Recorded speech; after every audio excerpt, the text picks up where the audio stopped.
Hi. Oh, I did have me. I've just knocked the control down off my computer. I've just knocked it off. And I don't know where the other bit's gone. It'll be on the floor somewhere, no doubt. I hope I don't step on it. Oh dear. I hope I don't step on it. Because if my computer goes dead while I'm in the middle of doing something. Hi, Connie. Just let me have a look for this missing bit that's fallen off. Oh, where do things go? You know, when they fall on the floor, where do they go when you can't find them? And I know I'm going to step on it and squash it if I don't find it. Oh dear. No, it's no use. I don't know where it's gone.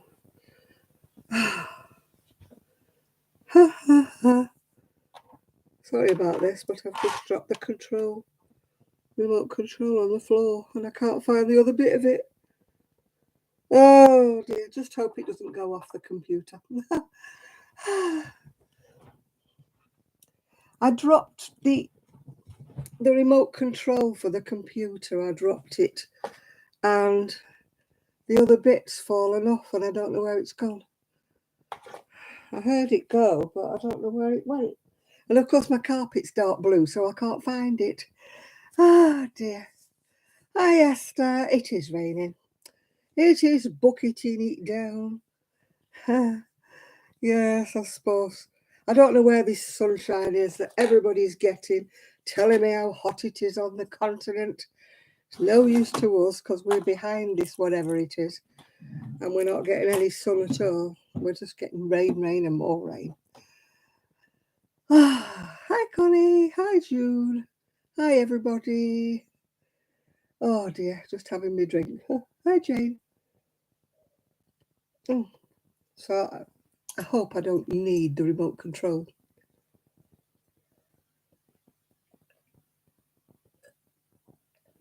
Sorry, I was just finishing my drink. Hi Jane, how are you doing? Oh, I've just put my tape measure away and I'm supposed to be measuring what I'm crocheting, but you know, that wouldn't be me, would it, if I didn't do something really stupid?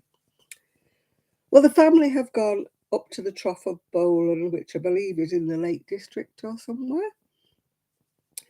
They've not picked a very good weekend, although I did get messages from them saying it was a bit drizzly, but it wasn't too bad. And if you, I don't think I put it on my Facebook. There was pictures anyway of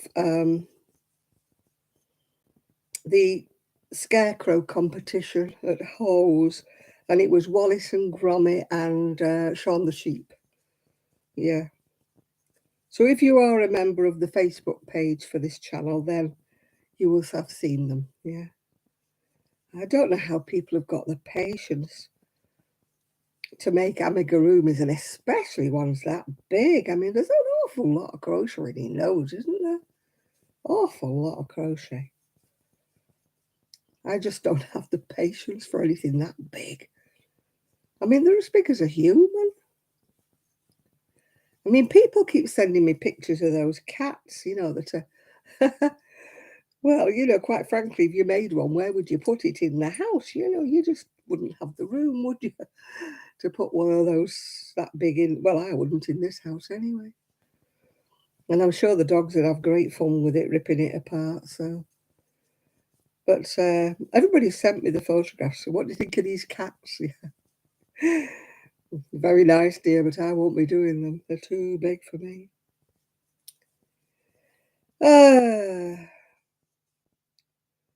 Well, I didn't. Well, I did get in the shed, actually. I did, because I went in to get some buttons. Because I, needed to finish off. Very heavy, this. Needed to finish off the sari silk jacket that I knitted. Yes, knitted. So I put some Don't know whether you can see them or not, some red buttons on. It's very, very heavy. Gosh, I weigh another 3 ton in that. You'd love to do a nutcracker. You've got enough nutcracker soldiers, Jane. They'll be taking over the house soon. You won't have any room. She's got hundreds of the things, hundreds of them. I know you like them, Jane, but please don't crochet a life-size one.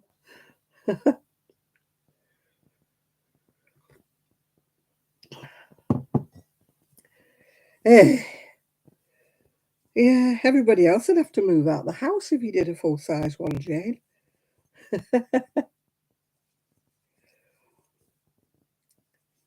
Jane's got a thing about them, haven't you, Jane? Nutcracker soldiers.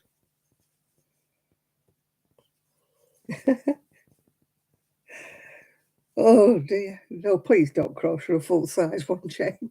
Hi, Amanda.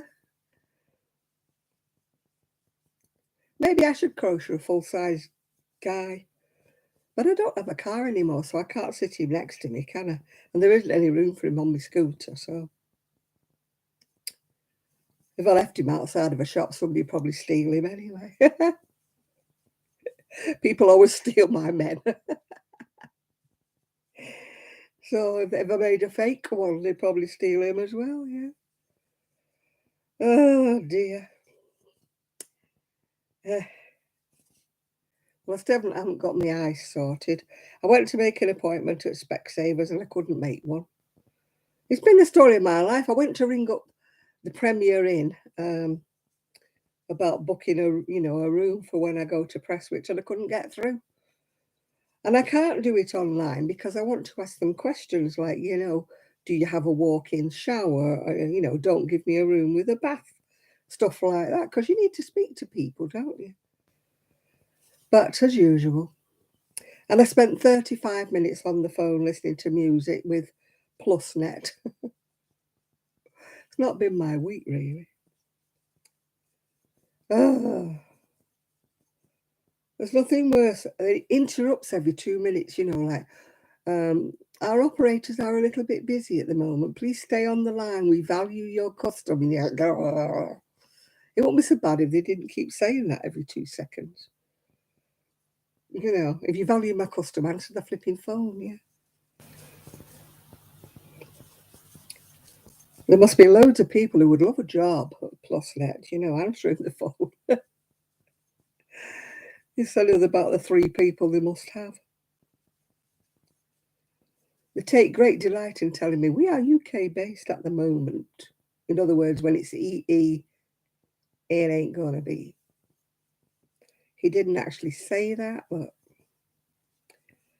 he said, if there's any more problems, ring me back. And I went, you are joking, aren't you? I said, yes, I'm not going to ring you back and wait for 35 minutes listening to your music. Thank you. I'll not bother. Any problems, can I have your personal number? I'll ring you instead. But they always go, ha, ha, ha, ha, ha. Like it's something hilarious when you ask them for their personal number.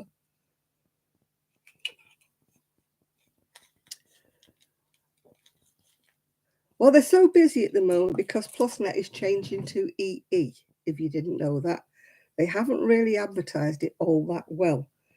But PlusNet Mobile will be no more. They're still going to do the internet, I think, but the mobiles, they're changing it over to EE. So you had to have a plumber out today because your toilet's leaked. Oh, nothing worse is than if toilet leaks. Ooh. It's not a very nice thing to happen, Connie. It's a good job you have got a downstairs toilet. Otherwise, you'd be looking for a potty. Luckily, we've got 2 toilets, but I would hate anything to happen to mine. And I had to start climbing the stairs every time I wanted to go. I'd be saying to my son, get the chemical toilet out the camper van. I'll use that, yeah. Yeah, or a bucket, yeah. Back to the old days, isn't it? Oh, that coffee is very hot. Very, very hot. My phone keeps tinkling as well. Yeah, I mean, those things at Hawes, they were really nice, you know, Wallace and Gromit and Shaun the Sheep and all other kinds of things. I only put 2 photographs on. Yeah, back to childhood when we used to call him a gazunder because it goes under the bed, yeah. Yeah, great big. I mean, they use them for plant pots now, don't they? Because people don't have a gazunder, do they? Yeah, a thunderbox. Oh dear. I mean, we had an outside toilet when I was little, but at least it flushed. I mean, some people didn't have a flushing toilet, you know. Mhm. Not a very nice thought, is it? My phone's just tinkled. I don't know what it is. Hi, Yolanda. Let me have a look. It'll be summer and nothing. Or summer and nout, as we say. Let's have a little look. What does it say? Oh, yeah. It's my niece. Oh gosh.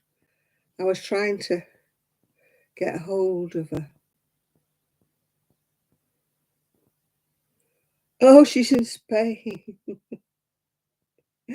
Oh, that's why she didn't answer my phone.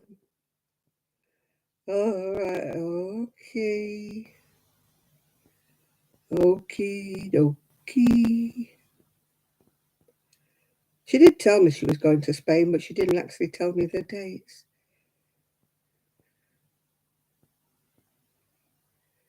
Enjoy Spain, don't get burnt, yeah, because I believe it is very, very hot in Spain. Why can I not see anything?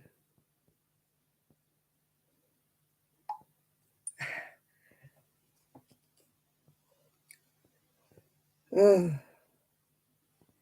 oh, I can't read these messages.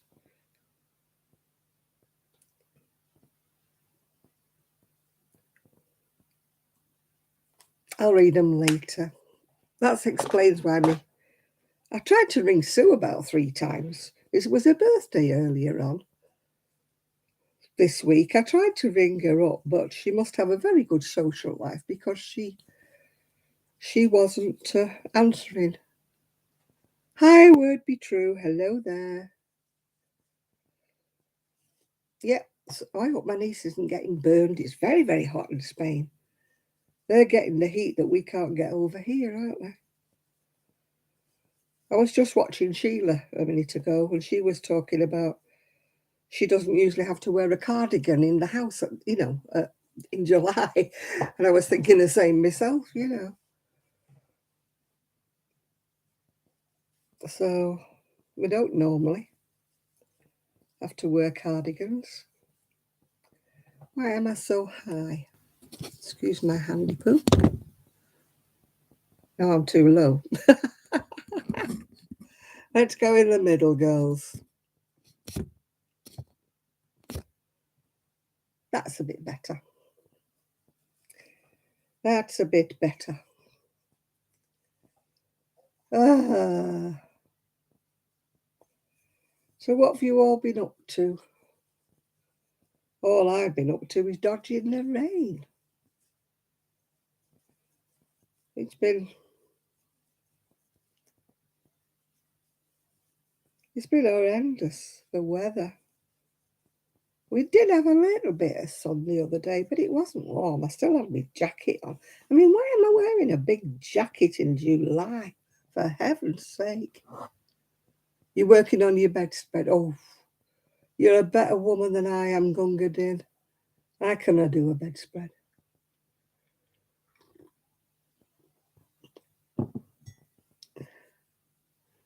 You went fishing this morning. I hope you like fish because you seem to be eating a lot of it.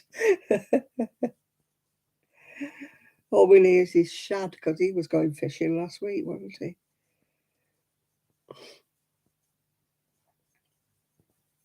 They fish along the seafront here, But you have to get a permit and, get a license to fish in the sea here. You can't just go and do it, yeah. They have little numbers all down the seafront because when there's competitions on, they draw lots, to get a space. Otherwise, the locals would probably nab the best spots, wouldn't they? Yeah. So they have to, put their hand in like a raffle to get allocated a number. Yeah.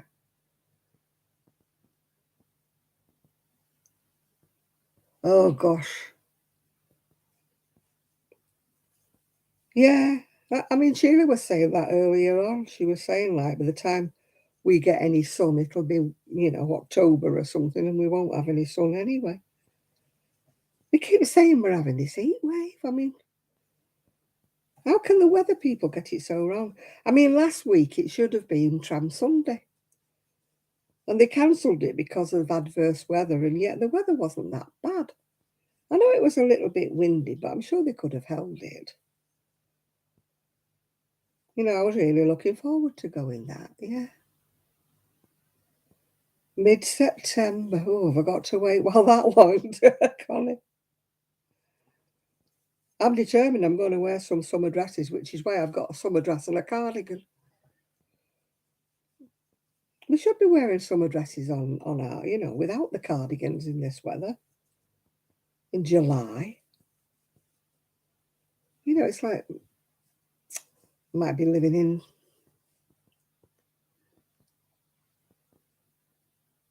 25, 26 in Massachusetts. We've got 17 and cloudy. And it doesn't even feel like 17. Feels more like 15. Cloudy is a bit of a misnomer, really. It should say raining. Hi, Chris. Yeah, the summer is rubbish. I think about 2 days I've not had to put a coat on. Hi, Chris. What you cooking for your tea tonight? You cooking anything nice? Yeah, Chris is in the house. Yes. And we haven't got Kaz. I don't know whether she's probably working. Yeah, it's been so cold. I mean, last night I was so cold, I had to put a shawl on top of my cardigan. It was that cold. I was like, shall I put the heater on? I mean, heated in July is ridiculous. But yet my legs were so cold. Because I had a summer dress on. Well, it was a skirt yesterday I had on. But the bottom of my legs was so cold, and I'm like, oh my goodness me. And then people are cooking in Spain, aren't they? Saying, oh, I'm burning, we can't go out, we can't go in the sun. It's too hot. And I'm like, yeah, right.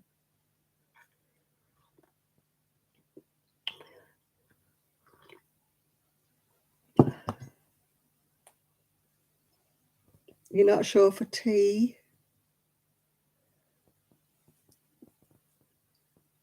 Oh, did they not help? No. I like scrambled eggs as well.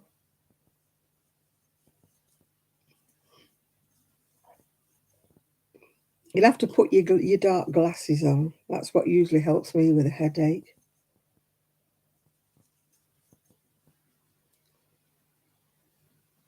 Your sirens went off because you've got a tornado. Oh, I'm glad I don't live in tornado land, yeah. You know what I'm going to say, people? I've got 10 thumbs up and there's 32 people in the house. Hello? Did you forget something?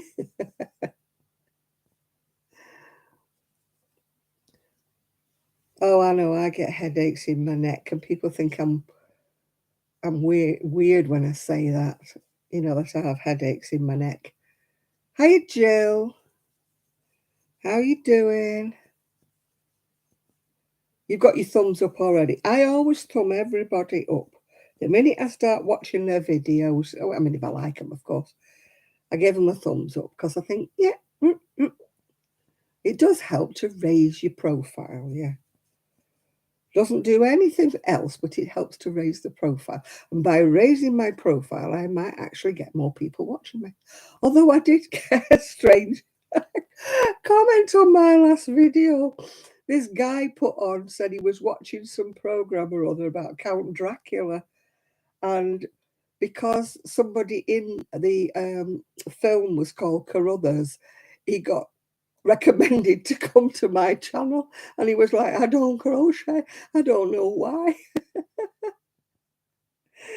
Oh dear. So I thought that was rather funny. He was watching Count Dracula and finished up watching me.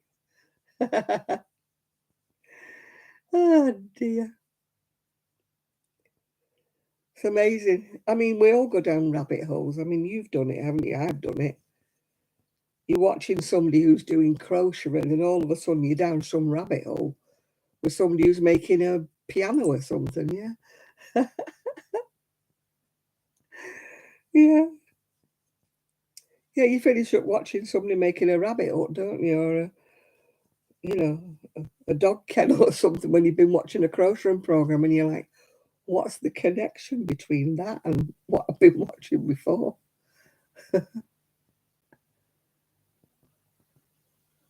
Oh, that's good news if he's sold his house. That means you can start looking for places near to you then. Yeah, the universe is directing him to crochet because we need more gentlemen crocheters, don't we? It's not just a female thing, it's a unisex thing. I mean, Tom Daly's making a fortune out of his crocheting and knitting, isn't he? So, yeah, well, we hope, as long as he hasn't got like 95,000 things in his attic, you know what we older people are like for hoarding. You'd be amazed at what came out of mine.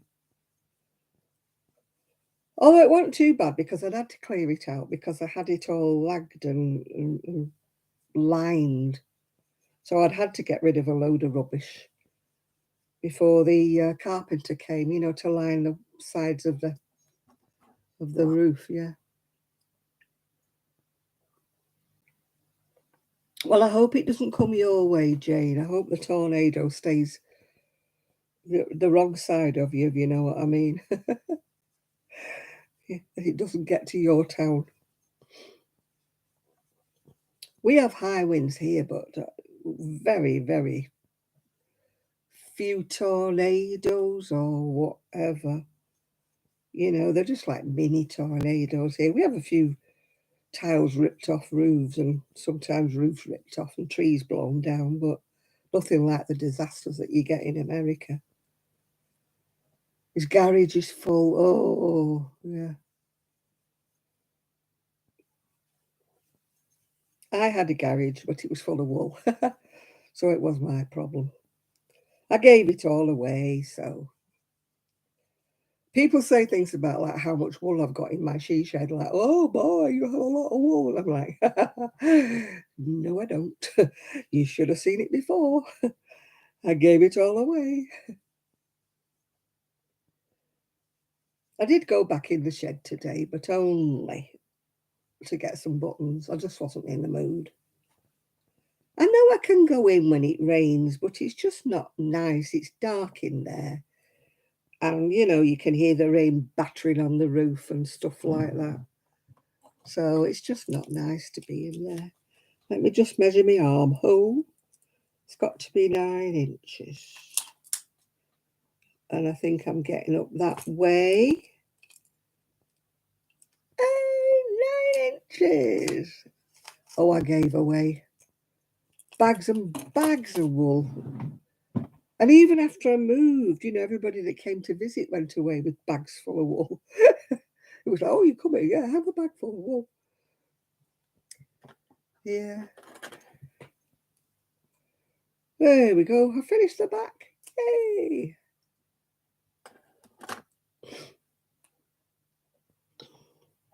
I started the front while I wasn't on channel because I can't count. Oh, hello, Nathan. Good evening to you.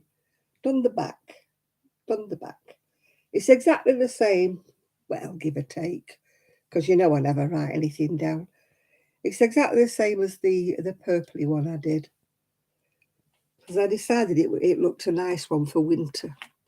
I started knitting last week, as you know, when I was on here, and that didn't last 2 minutes. I put it down when I was on here, and I said to you, I think at the time, I don't think I'm going to do this knitting. And it turns out I was right. I just unravelled it on the Sunday and started my crochet. Do you want to be my gang, my gang, my gang? Oh, I can't sing that, can we? Because it's that fella. It's that Gary McGlitter. Yeah. Come on, people. There's still people not putting their thumbs in the air. Thumbs in the air. Thumbs in the air. I'm waiting to see more thumbs in the air. I'm not begging, really. I'm just using my powers. You know, what did they say? Put it out there in the universe and it will come to you. So I'm putting it out into the universe. Thumbs. Oh, dear. Thank you, Jane. Thank you, Nathan. Yeah. What did they say? Like and subscribe and hit the notification bell. And while you're at it, do the thumbs up as well. Oh, dear. I'm getting to be a begging beggar, aren't I? That's something I don't normally do. Oh, somebody gave back word on my crochet hooded thing on eBay. Said they couldn't afford it. They'd been ill or something or other. And I was so excited that I'd sold it, and then they gave back word on it. Yeah. Oh, you're throwing up hearts. Oh, thank you. I feel so blessed. Is that the right side? I can't remember. Which side's your heart on? That side, isn't it? I'd be no good, would I? Having a heart attack, I wouldn't know which side my heart was on. Yeah.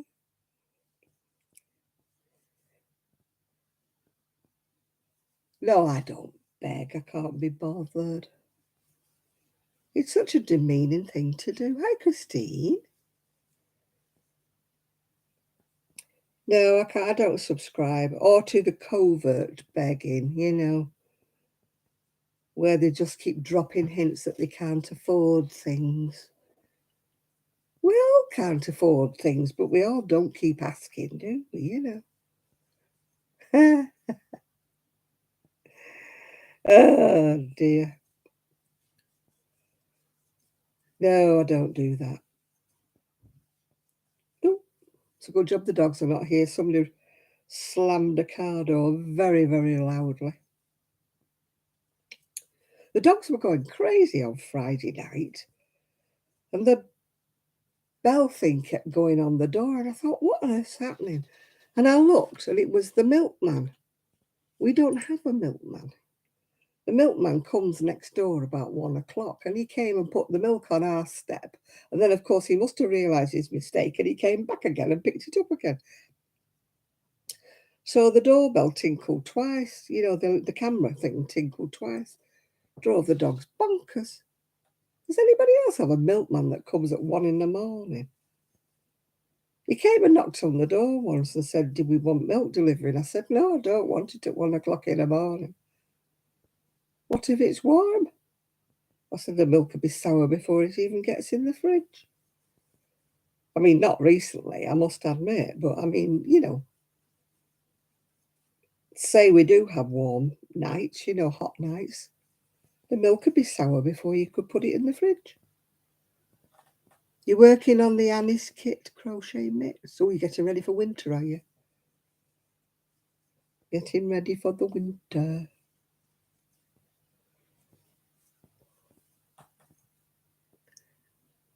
Yeah, stupid o'clock in the morning. I couldn't understand it. I used to have one that came about 6 o'clock, but 1 o'clock in the morning or midnight, that's no time for a milkman to be coming. You know, if it's hot weather. Hey,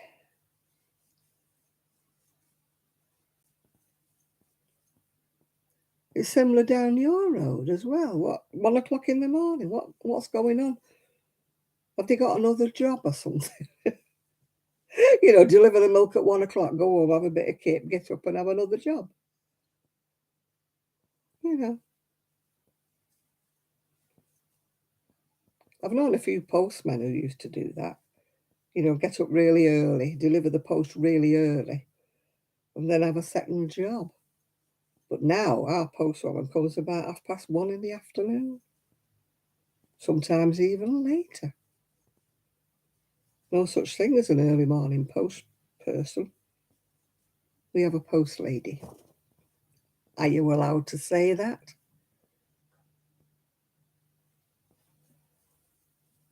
Yeah, but I mean, you know, you wouldn't have thought that they'd be getting it from the dairy at that time.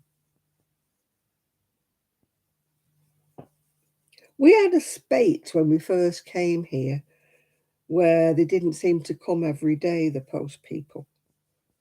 It looked like they saved it up, and then you get a big wad of letters come through the letterbox all at once. You know, it seemed like they saved about 2 or 3 days up at once. But they're not too bad at the moment. Touch wood.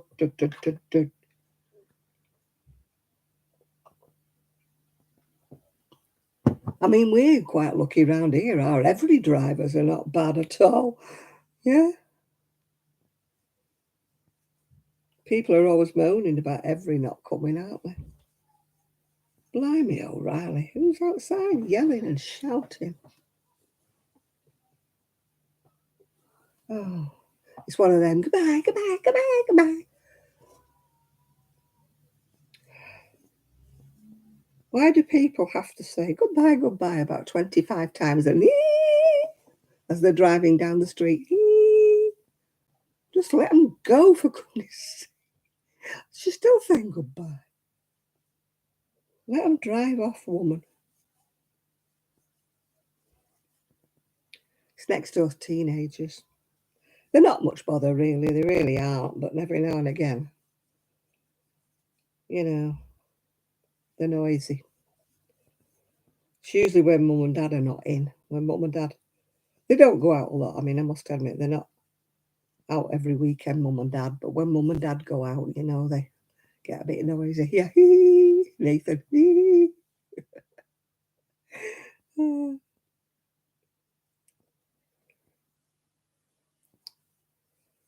And what's all this? Why do men have to pat the top of the car as it's leaving? Is it a man thing that, you know, bang bang on the roof as they're going? What's all that about? You have my permission to go now. Women don't do that. Women might wave and wave and wave, but they don't. Oh, you're coming right back. All right, Connie, we shall count the hours till you come back. Minutes, days, you know. Is there any men in here? Why do you have to pat the car when it's leaving?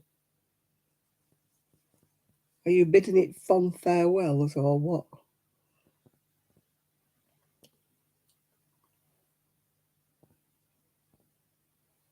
Oh, neither's got it. You know, it's honestly. I got told once, and I don't know whether it's true or not. If you put any money in an envelope with a birthday card, wrap it in tin foil, because apparently the tin foil stops the X-ray machine showing that it's a note. Yeah.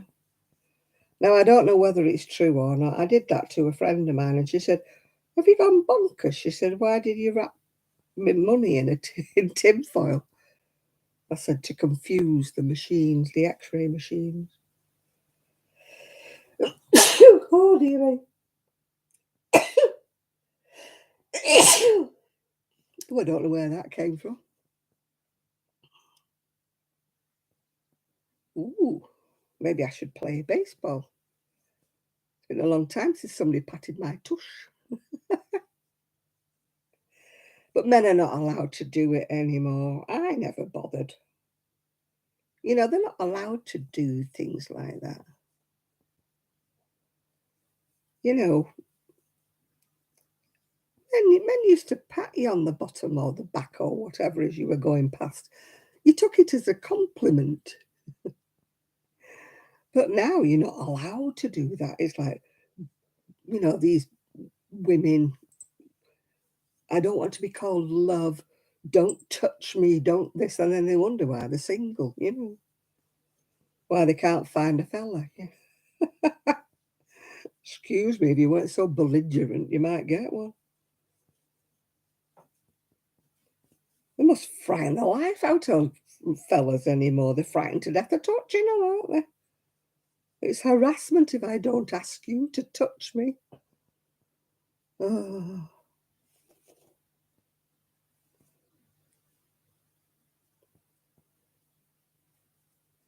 Well, footballers go around kissing each other, don't they? That's allowed. Kissing each other, it's better than spitting, though, isn't it? Ooh. When they spit on the pitch, that's disgusting. That ooh. Sure, your mother never brought you up to spit on the pitch. Ooh.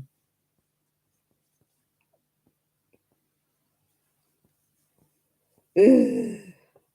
Oh, my leg. Excuse me, I don't usually moan, but my leg is ooh, hurting tonight. I'm putting off having another knee, if you know what I mean.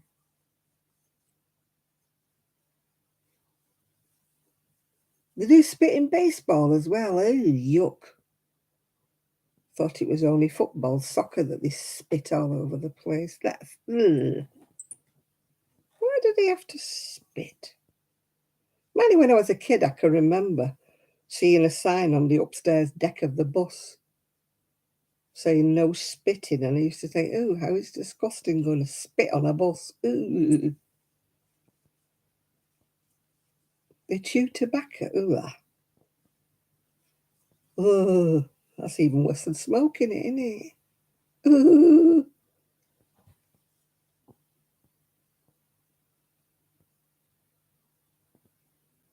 Yeah.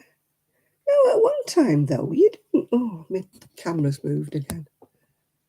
At one time, you know, it was quite normal. I didn't take offence if somebody patted my shoulder or patted me as I went past and said, "Oh, yeah, are you doing all right, love?" You know, and all that. You know, when you're working with people and you know them well. I mean, I used to have one guy that used to put his arm right round me when he was, you know, showing me anything, showing me something. You know, he'd say, "How are you?" And he'd put his arm round me. And I didn't think it was in any way sexual or demeaning. I just thought he was like fatherly and he was, you know, showing me what to do. He would just put his arm across my shoulders if he was showing me something. I used to quite like it, to be quite honest, because he wasn't, he was nice. He was married, but he was nice. I mean, I wasn't going there, don't get me wrong. I was only 17 and he was probably in his 30s, but yeah, he used to always do that when he was showing me how to do something. He would always put his, or he'd put both his, if I was sat down, he would put both his hands on my shoulders while he was showing me something to, and then he'd point, you know, above me, over my shoulder. He'd point at what I was going to be doing, you know. But nowadays they'd be screaming blue murder, these women, wouldn't they? You know, you can't have it always, girls, can you? You know, you can't be equal and you can't be whatever, and you can't want preferential treatment and men to open car doors for you. When you're saying, don't do that, I can open my own door, and I'm like, oh, give over. You know, to me, it's an act of courtesy.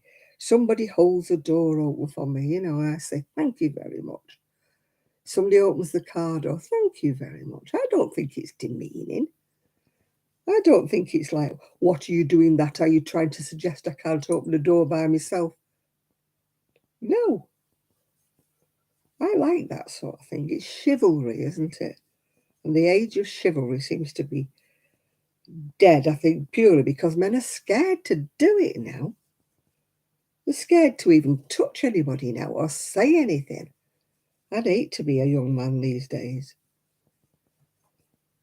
Frightened of opening your mouth, all this woke stuff. I'm frightened of opening my mouth these days.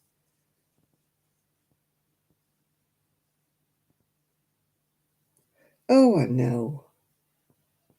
I'm grateful if anybody opens a door for me, Chris. I say thank you very much. I don't feel demeaned at all. I just think that's a lovely gesture. I can't understand why women don't like it.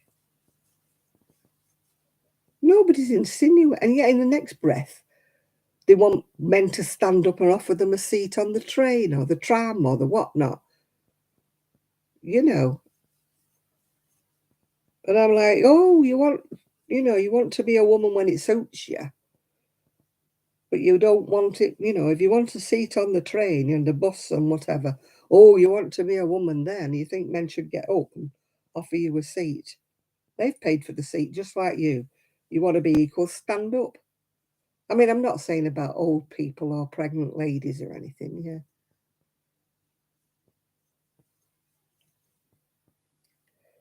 Yeah, it is, isn't it? I mean, if the men have paid for a ticket, I mean, obviously not in my case because I would like to think because I'm elderly and disabled that somebody would offer me a seat. But if I was young and able-bodied, why shouldn't I stand up? Why should I not? Why should I have a seat just because I'm a woman? If I was pregnant, elderly, disabled, yes. You know, that should be the same if it's a disabled male or an elderly male. Somebody young should give up the seat and let somebody sit down. But, you know, I mean, I've heard of men offering women seats on buses and they're going, don't be demeaning or something. I'm perfectly capable of standing. And I'm like, don't be like that. Don't be so nasty. Don't shoot them down in flames. Oh, no, I can walk a little bit and I can sit down, but I can't stand. If I stand for any length of time, my back just crumples up and my knees go, yeah. Yeah. Thankfully, I'm very lucky, really, that people can see that I'm not able to walk, and people are very, very nice to me. I can't say as I've ever, well, apart from one guy who, when I was in my mobility scooter, he said, "You lot get on my nerves." He said, "You should stop at home where you belong." And I said, "Are you implying because I'm disabled I shouldn't come out?" And he went, "Well, you get on my nerves with them scooters." I thought, well, I just hope that you never need one. You know, I don't ride a scooter for the heck of it. I don't ride a scooter because I'm lazy, which is what they imply. You're just lazy on that scooter. Why don't you get up and walk? Why don't you go shopping? I just hope it never happens to them. I'm just, you know,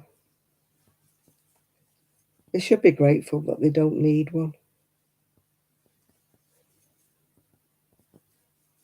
Although there's one guy around here, he definitely doesn't need one. He just bombs around blaring music on his scooter, giving us all a bad name, barging into people because he's going full belt. I slow down when there's anybody near, especially if there's a dog or a child, because you never know. They're unpredictable. They just run in front of your scooter. So I always slow down to almost a stop when I'm, you know, yeah,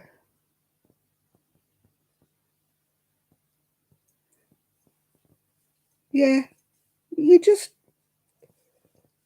You know, you wouldn't want to wish a disability on anyone. I would never have thought that I would finish up in a scooter. That would have been my, not me, never in a million years would you catch me in a scooter or catch me in a wheelchair. But you don't know what life's going to chuck at you, do you?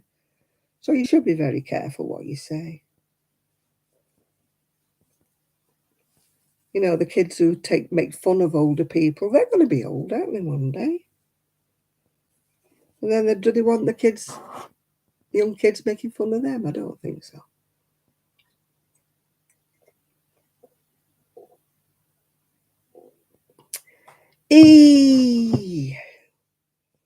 Well, my son and daughter-in-law haven't come back, so they must be having better weather than we are here. I can't actually hear it pitter-pattering at the minute, so maybe it has stopped. I can usually hear the rain in the drain pipe by the front door when I'm in here. I can hear it running down the drain, and I can't hear it, so I'm firmly locked in because we've got the gypsies on a field just round the corner from me.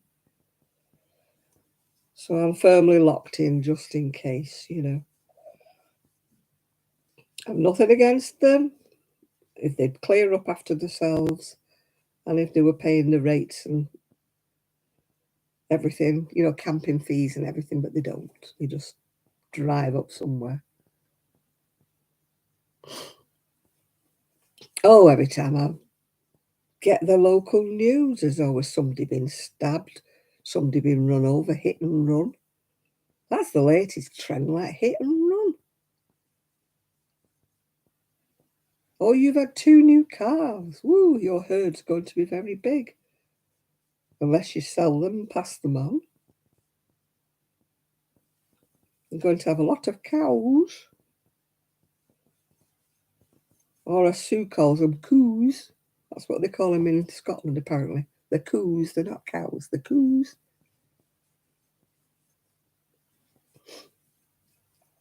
No, she doesn't eat them. She's vegetarian.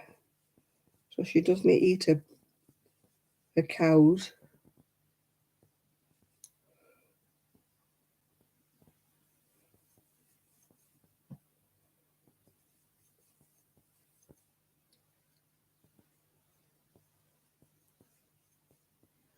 Yeah, it's the same, Esther. We don't do it for fun, do we?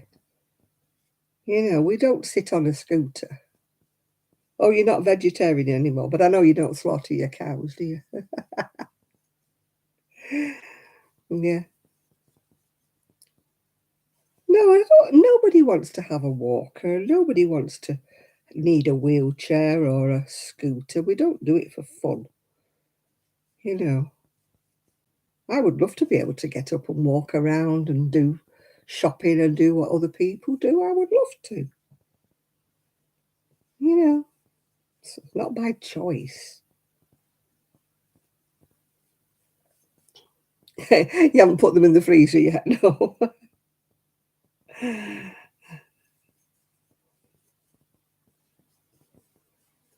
I could understand it if you had milk and cows, you know. Then you could make milk or cheese or something. I don't think I'd want to eat them if they were my pet cows. I don't think I would. But you know, I'd use the milk if they were milking cows. Yeah.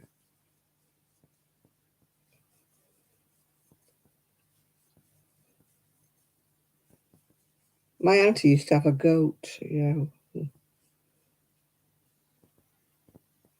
we used to occasionally get goat milk. She never made goat cheese though, because I don't think the solitary little goat made enough milk.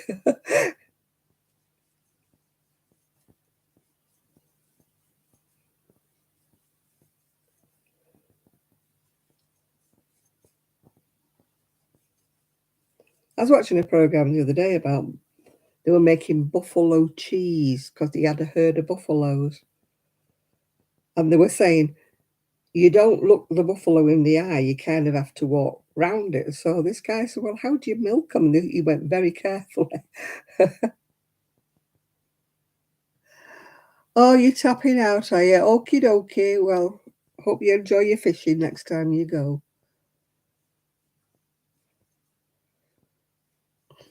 Yeah, they're handy, you know. My auntie used to keep a goat for that reason, because she had like a big, well, I won't say a back garden, because it wasn't a garden, it was more like a field, yeah.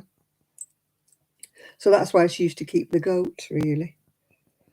She used to keep the goat to keep the grass down, because you know goats will eat anything.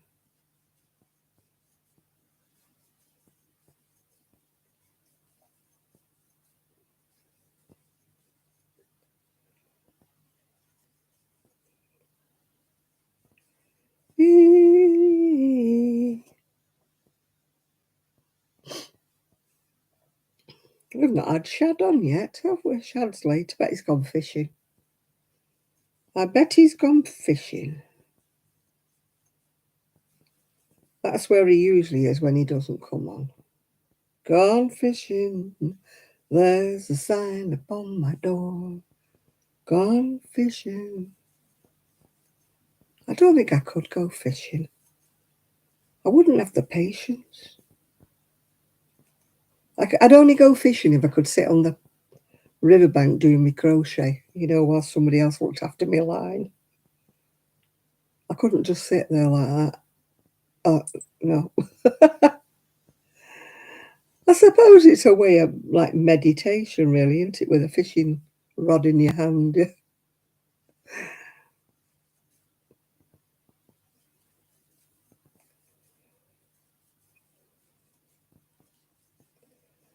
Hey, dee dee.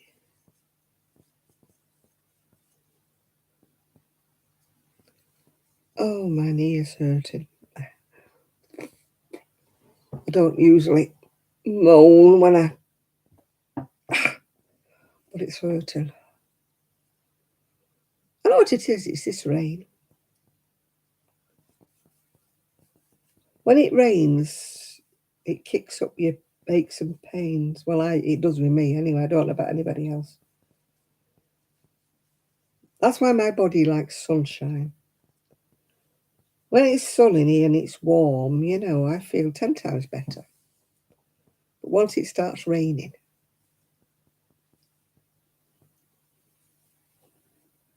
back to the land thing fishing, yeah.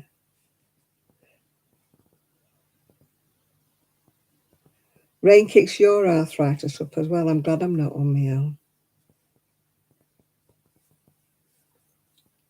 It's me dodgy knee.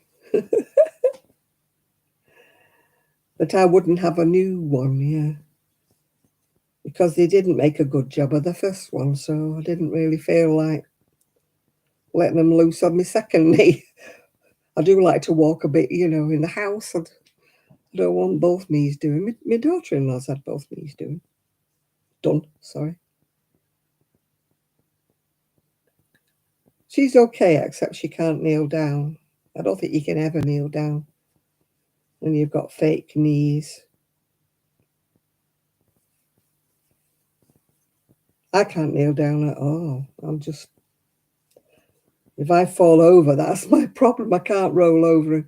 I used to roll over and get up on my knees, yeah. You found a crab in your back garden? Oh, wow. Hi, Sina. Yeah, I can't remember where it was from now. It was actually a pattern for a change. I know it's the getting up. If I fall over, I've had it. When I lived on my own, I used to normally fall over upstairs for some strange reason. So I used to shuffle my way to the top of the stairs and hang my legs over the stairs and pull myself up on the banister. But here, if I fall over and it's flat, I've got no chance. And my old recliner chair was a great big clunking heavy thing. So if I could get over to that, I used to be able to pull myself up.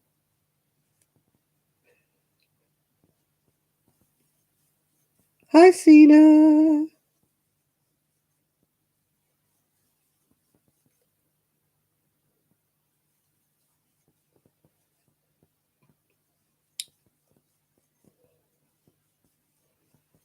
I had a message the other day from Sajita Bibi, if you remember her.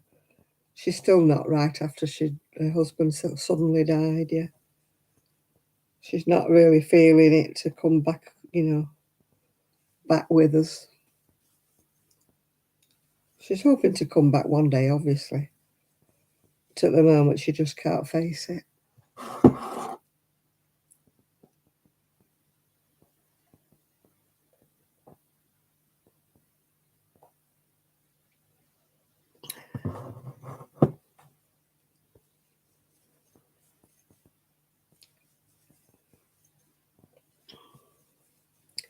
Yeah, I think it was very sudden. I don't think it was expected.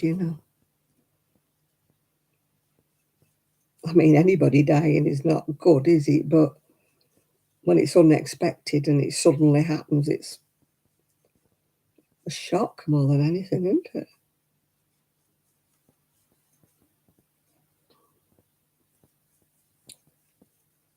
I mean, with both of my parents, it was sad, but it was expected. But my brother, it was a shock for me. With my brother, he just had a heart attack and oh, you know. Yeah, it's only happened recently, Jane. I think it's happened this year.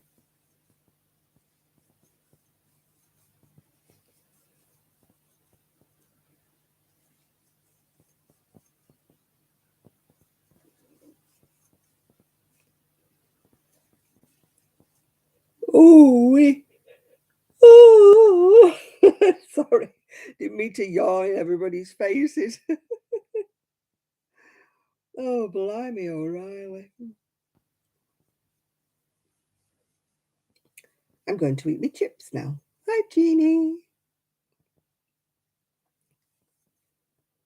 I'm not doing so bad, apart from the rain. The rain makes my knees creak. And judging by everybody else, it seems to be a common occurrence, is having creaky knees.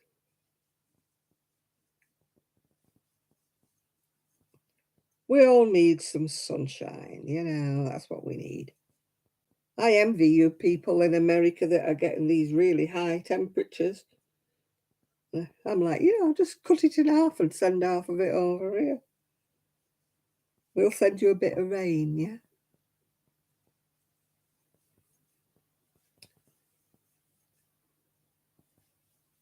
Cold and damp, yeah, we've got like a swimming pool in the front. But we ain't got 10 grand to get the front, what do you call it, resined.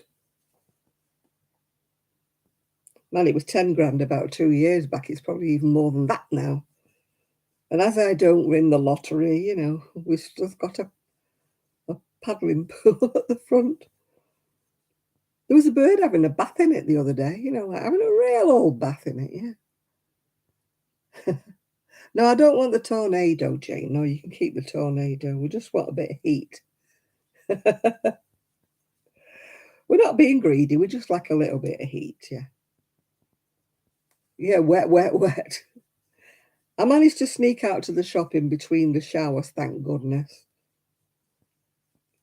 I did manage to get to it's only the local supermarket round the corner. A teeny supermarket. I don't mean a big one. Local co-op. I managed to get there with no tomatoes for some reason or other. And I just wanted tomatoes. So of course I, came out with a big bag full. I only went for tomatoes. But you know what it's like, don't you? When you get in the shop, I'll have one. I need some Rivitas. Oh, yeah. Then I went past the ice cream, which was like, I'll have a Viennetta. That'll go in the freezer. I'll have some Magnum. Yeah, they'll go in the freezer. I think our rain, somebody wants to turn a tap off. It's like monsoons. I think I should have asked for a mobility canoe, not a mobility scooter.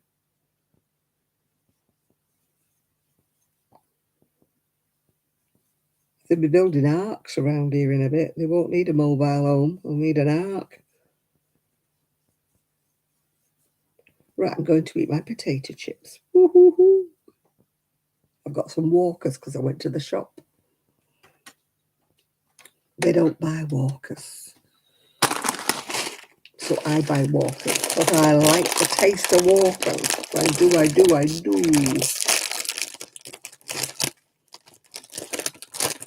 It tickles me though in the UK. We have all this rain and yet there's hosepipe bans and, you know, it's like there's a drought in places. And you're like, how? Where does the rain keep going? It certainly doesn't go in the reservoirs.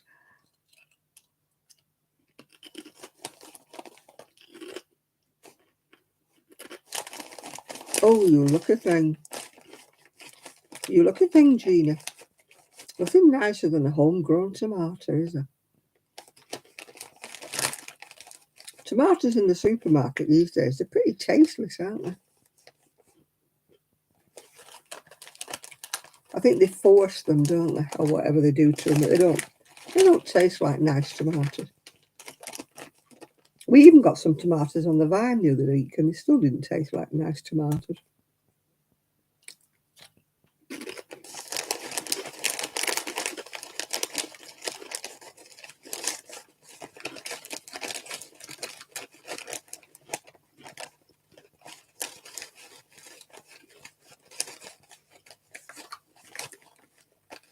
It's like those great big beef tomatoes and massive things. They're pretty tasteless, aren't they?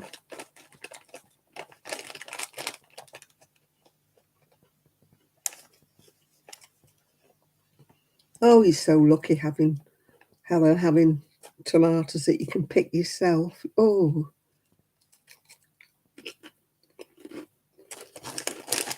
I'm not much of a gardener, but I would like a greenhouse, but we just don't have room for one. We had a greenhouse, you could grow tomatoes, couldn't you, and a bit of salad and stuff, yeah. Oh, Chris, I hope you get rid of your headache. Try running the shower on the back of your neck. That's what I do if I've got a headache, yeah. Oh, they do, homegrown tomatoes. Homegrown anything tastes much nicer than shops.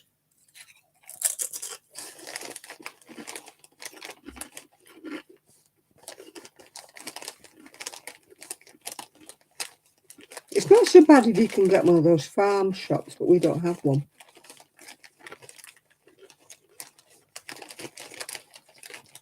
You know, if you live in places where they have a farm shop just up the road and you can go and get your veggies and stuff. I mean, I talked to Tracy Crochet Rocks, I think I've mentioned it before, and she's always saying she goes to a farm shop to get her veggies.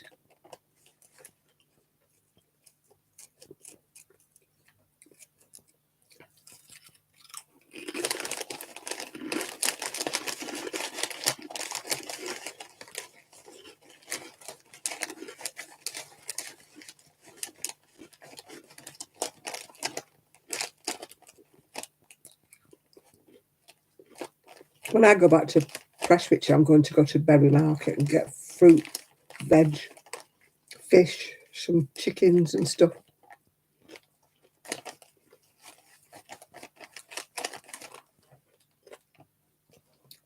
I love their fish, and their chicken drumsticks are really cheap.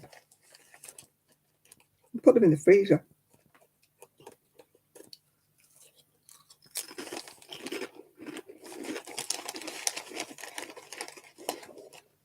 I get headaches now and again, but they come from the back of my neck.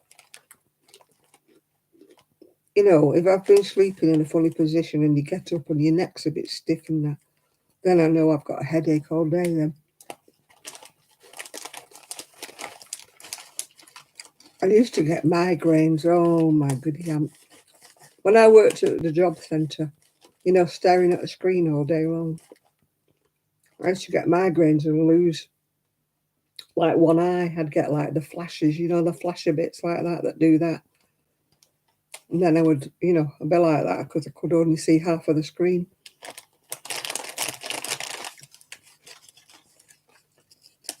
I used to have to say to them, you know, I'm going to have to come off the computer for a bit. I said, because I can't see.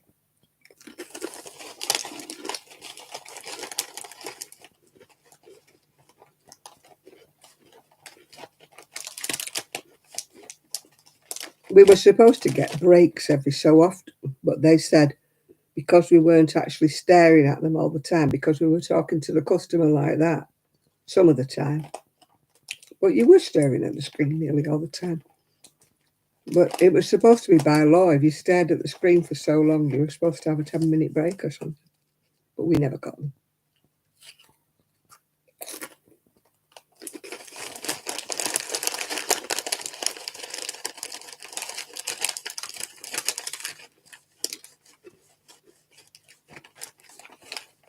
Now, I used to get migraines a lot when I was younger, but it was when I was on the pill. As soon as I came off the pill, then, I mean, I'd have a hysterectomy when I was 33. So obviously I came off the pill. And then the migraines just went. I was getting 2 and 3 a week. They were horrendous.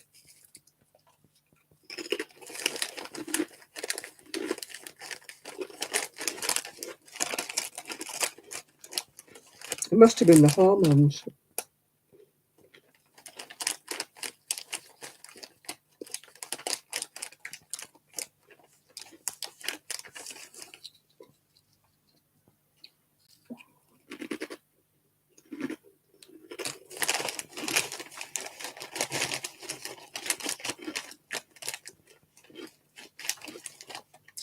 Yeah, well, fortunately, Connie, I came off mine when I had a hysterectomy. I didn't need it anymore, did I?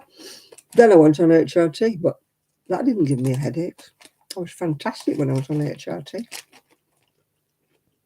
But after you've been on it for a long time, they take you off it. Kept asking to go back on it, but they won't.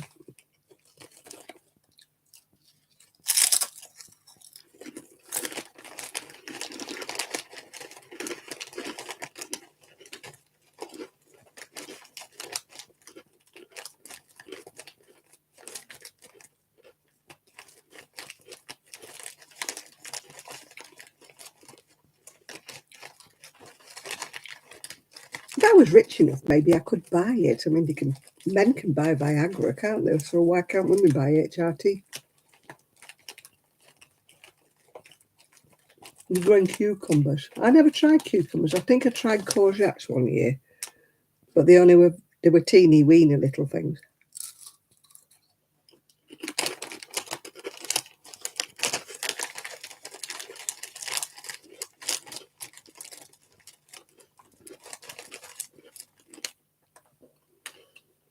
I like cucumbers, but they give me violent indigestion. You know, and I've eaten them in a salad.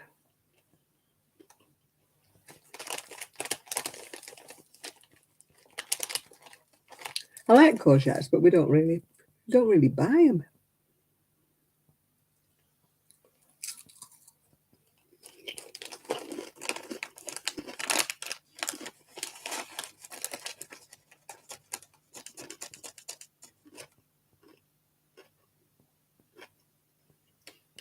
Oh, that's not fun, is it, Jill?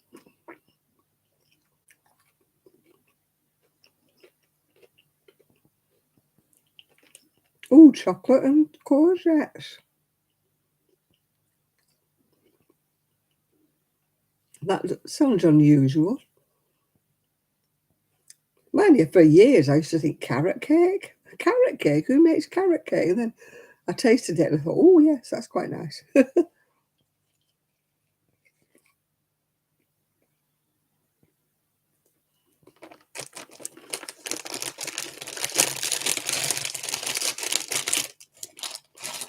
For years I could not associate carrots with cake.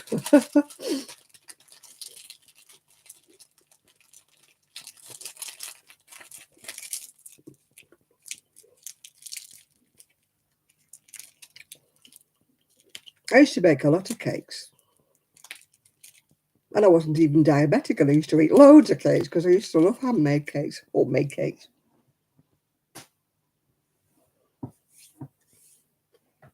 I was always making homemade cakes. I said to the diabetes, how come I'm diabetic now? You know, you managed 74 years of your life. And yet for the last 3 years of my life, I've been diabetic.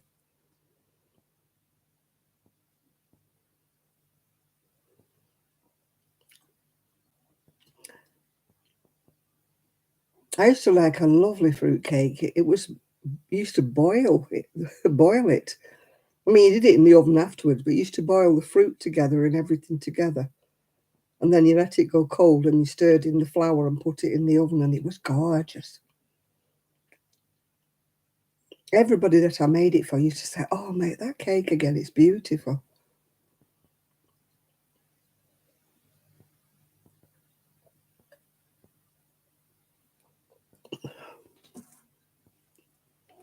Yeah, I used to get mixed fruits. It's difficult to get things these days. I used to get mixed fruits, you know, you put the fruit in, the sugar in, and the butter in and everything, and then you boil it, well, simmer it. And then you stirred in the flour when it was cool. Obviously, if you stirred it in when it was hot, it went all gloopy, but you waited while it went a bit cool. Then you stirred the flour in, and then you put it in the oven, and it was really moist. It was really, really moist. Talking about chocolate, I've got dairy milk caramel. I saw it when I was in the shop, and of course I couldn't resist it.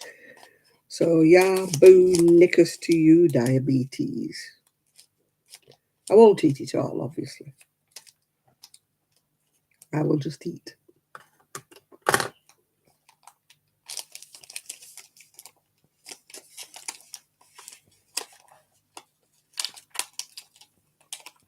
Refrigerator cake? No, I've not made one of them. I mean, I've made cheesecake and that you put in the refrigerator. Yeah, mixed fruit with the candy peel and everything in it and the cherries in. Not a lot of shops sell it anymore now. Oh, this is all gooed out. Obviously, it has been flattened. My injection? No. I was reading about it and they're saying it could be 2024. Sharon Osbourne's on it now. I mean, what chance have we got when they're buying it? Or, ugh, a mess.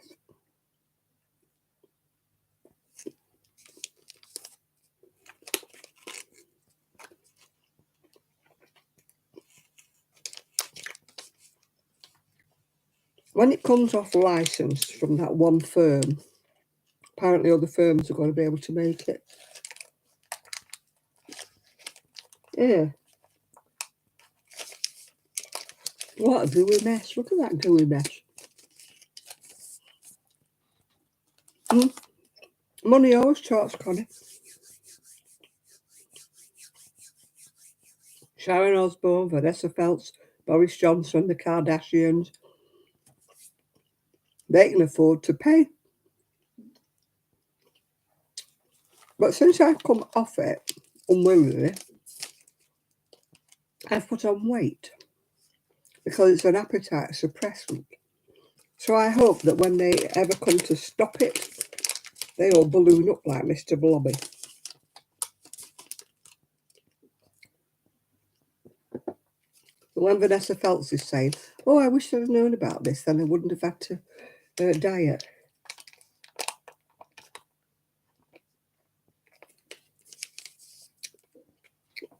I don't want it for that. I didn't even know it was an appetite suppressant. I'm sticky. It's gooed everywhere. Now it's gooed on my crochet. Ugh. I've now got a bit of sticky on my crochet. Oh well, I'll have to wash it off, won't I?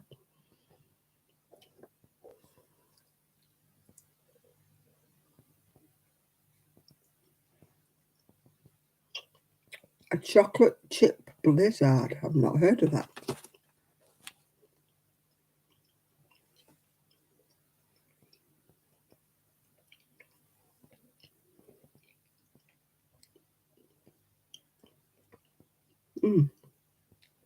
This is really gooey. I won't be eating much of this.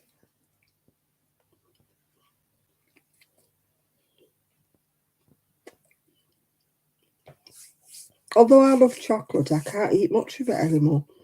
At one time, I would have sat and ate the whole bar. But now, after about 3 or 4 pieces, I have to say, no, I've had enough now. Oh, my sticky.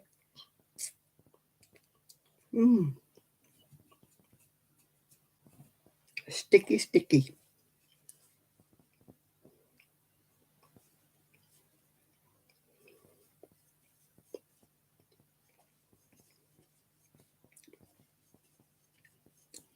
Hey, have I finished my coffee? I think I have. No, I haven't.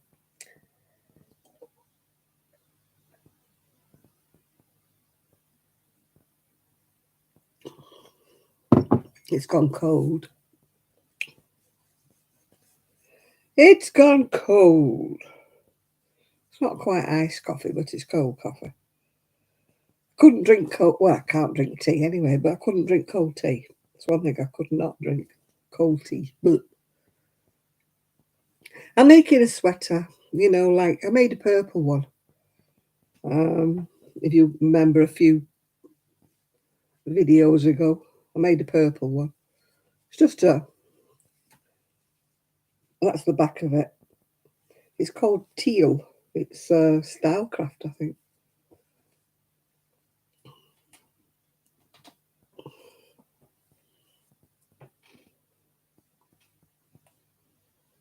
Yeah, I can't. I've only had 3 pieces of that, and I'll have to wait a bit before I eat any more of it. Yeah,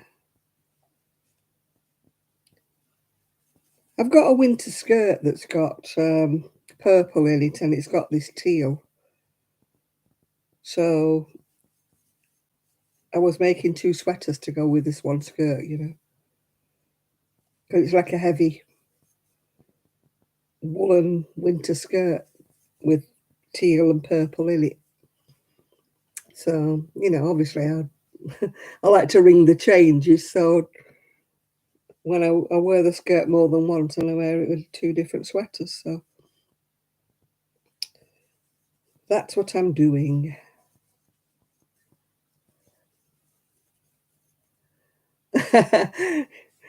Yeah, I get some funny comments, Jill. Yeah. I've actually got a pair of like fleecy trousers as well that's got these colours in. So, oh, this chair is not comfy when you've been on it for a while. It's padded, but after a while it gets uncomfy. I love purple, but I can't have everything purple, can I, Jane? I'm like the lady in purple, purple bedding, purple wallpaper. Everything I have is purple. So I have to. Red is the next one. That's why I use the red, the sari silk, but it's really, really heavy, that cardigan. It'll be like, weigh me over when I wear it. I'm hoping it'll be warm when I put it on.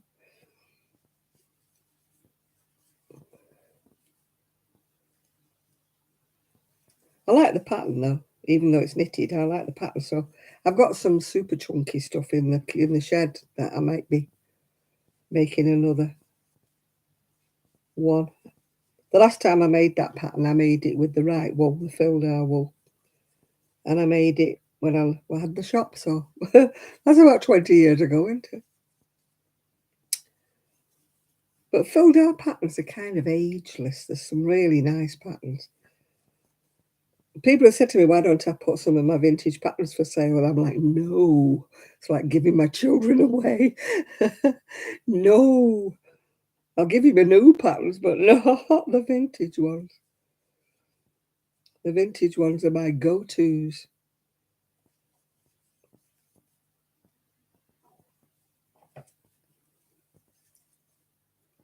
Yeah, I've got lots of I keep looking in the shed because they're all mixed up. I think I told you, in a great big tub. Big, what do you call it, tub thing. They're all mixed up. You were going to buy purple. Oh, yeah, we've got grey.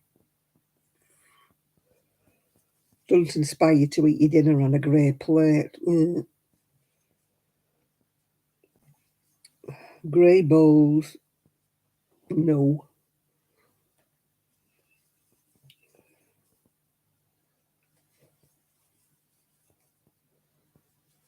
I think grey is the most boring colour everywhere.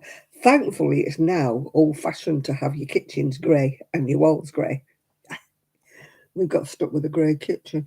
Mind you, I've got a grey, pale grey wardrobes, fitted wardrobes, because I didn't want white and I didn't want wood. And I thought I might get bored if I get a colour. So I bought some decals. I've not put them on yet, you know, with big blue flowers and everything, and some butterflies. And I'm just hoping they stick because they were from Temu. And we all know what kind of junk that is. I can't understand. Once again, they've asked me would I do a promotional video. Once again, I've ignored it. I bought a few things from there and they're all pretty junky.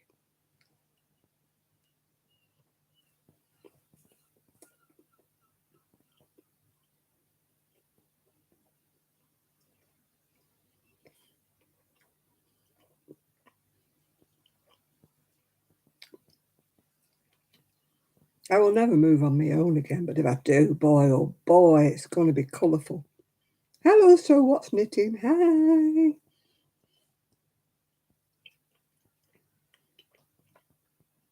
If I ever did move on my own, which I won't, my house would be so colourful and so boho, and there won't be a trace of grey in the place.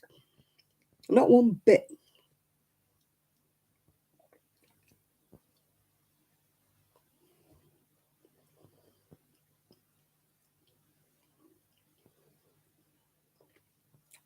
I'm so glad it's going out of fashion.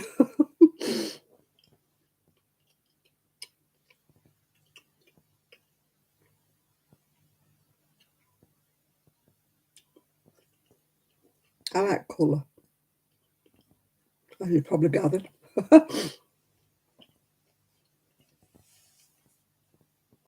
I don't normally wear camouflage colours, but I've got them on today.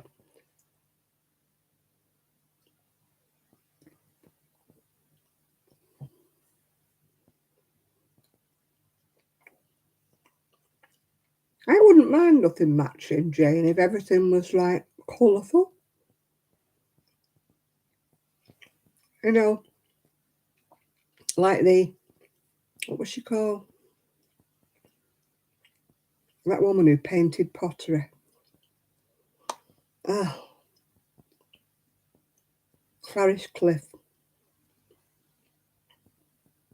I wouldn't mind if they weren't matching, if they were like Clarice Cliff with like patterns all over them and flowers all over them and, you know, really jazzy, yeah.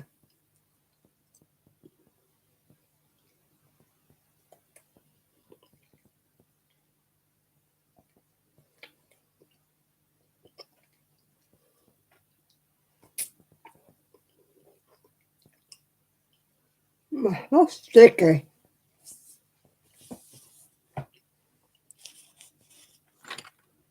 I'm not one for China tea sets and things like that.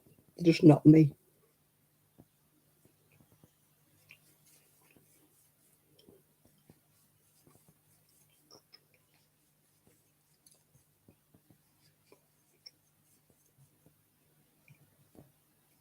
When I was younger, when I used to go on holiday before I was married, I used to always buy my mum coffee sets and things like that.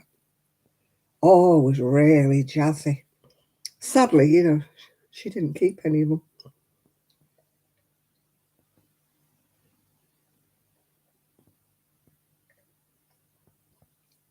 I bought her a lovely one once. It was all red and white. I guess it wasn't her taste. It was mine. She could have kept it, couldn't she? And given it to me when I got married.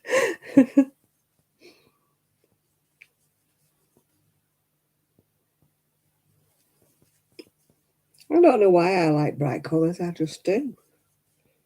I'm very sort of, Frida Kahlo kind of thing. I found a load of Aran in bits and bobs in the shed, so I'm going to do myself a Frida Kahlo cardigan. I never made one for myself.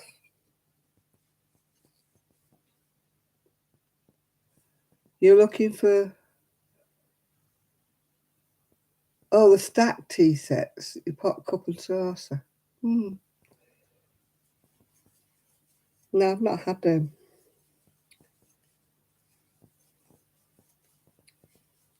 No, I just love bright floral things. I don't mean little twee floral things. I mean reds and turquoises, like the Clarice Cliff, if you know what I mean. She made some gorgeous dishes. I mean, they cost a fortune now, because obviously she's long dead now. But you would have thought there was some, imitation.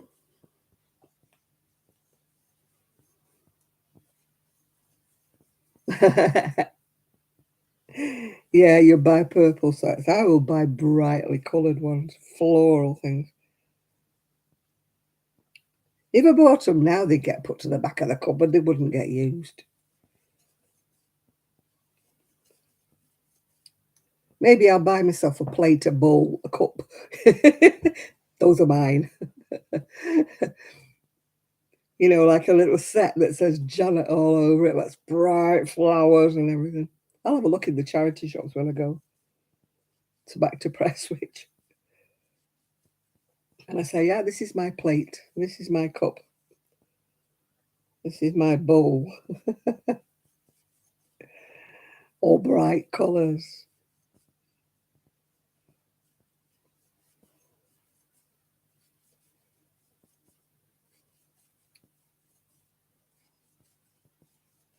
I was amazed when I did the shed how much beige and white cotton I had. I'm like, oh gosh. Mind you, I don't mind white cotton or cream, for summer cardies and things like that. But I was amazed how much I'd accumulated. I must have thought I was going to make things with them and sell them with them being cotton. But obviously nothing of mine ever sells, so uh, I'll be wearing a lot of white and cream next year.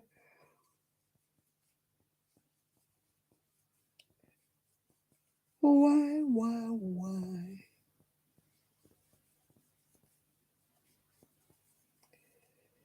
Yeah, I left my heart. Some of my cardies are going a little bit fluffety, so I need to get some more anyway. I don't look after my woolies. I stick them in the washing machine. I did used to wash by hand, but now, we have the tiniest little sink here. It's no good for washing anything. I used to hand wash a lot of my woolies when I lived on my own, because I had somewhere to put them to let them dry naturally. But here, got nowhere. So they're getting all fluffy. They don't last as long as they should. I've still got loads and loads of woolies, as you know. If you saw my rail, I've got a load in the shed that really are for sale. I've got piles of them. I've got shelves full of them and a rail full of them. I'm going to have to do something with them. And I am not giving them away. They'll stay there as long as I live.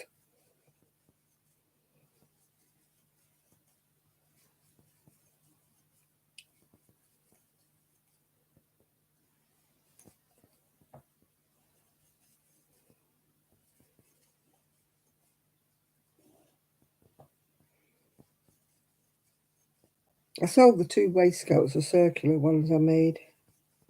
Sold them to a lady at Knit Club. And I also gave her one of those great big square jackets. You make a big square, then you sew it up.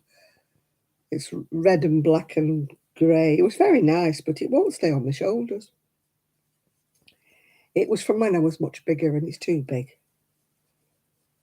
So this lady's quite a biggish lady, so I'm hoping that it fits her.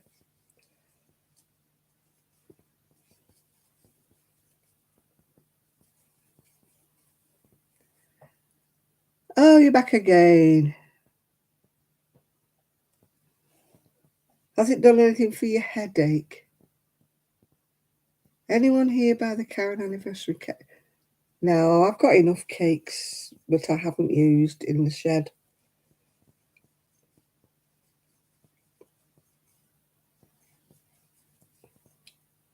You know, I don't make blankets, so what do you do with Karen cakes apart from make a, what do you call it, the campfire cardigan with them, or make a blanket? There's not a lot of help.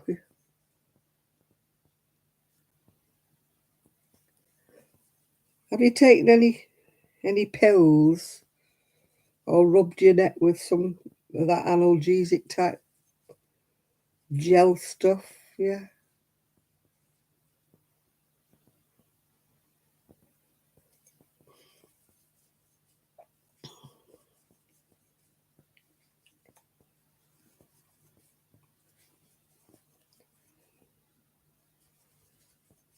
Yeah, that's why I'm not making anything to sell anymore because nothing sells. So it's just soul destroying making things. I'm just making things for myself. Or if any of my friends ask me for something, you know, I make it for them. But I've given up, not doing the craft fairs or anything. You've had a bit of food. Sometimes that helps, Chris, if you have something to eat, something light, you know, nothing greasy.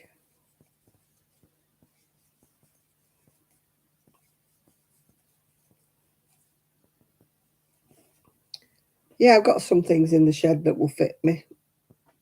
When I made them, they wouldn't have fitted me because I was bigger. But now I've lost weight, I'm going to try some of them on and keep them.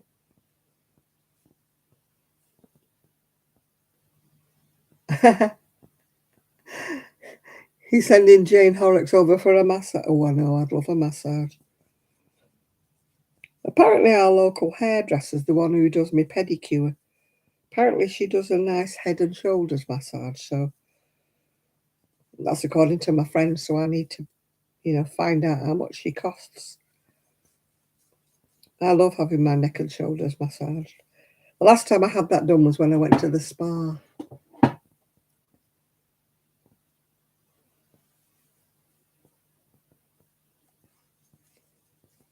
Yeah, I need to get that done. No, people at craft fairs, they want little things at craft fairs or bits and bobs like candles and stuff. They don't want to buy my crochet. I might do a Christmassy one, me and my friend. You know, just do little things like mittens and gloves and stuff like that. But I'm not making any more clothes, that's for sure. I mean, people have said put things on Vinted, but Vinted you use every, and I don't want people calling at the front door because the dogs go bonkers. So I don't want to use every.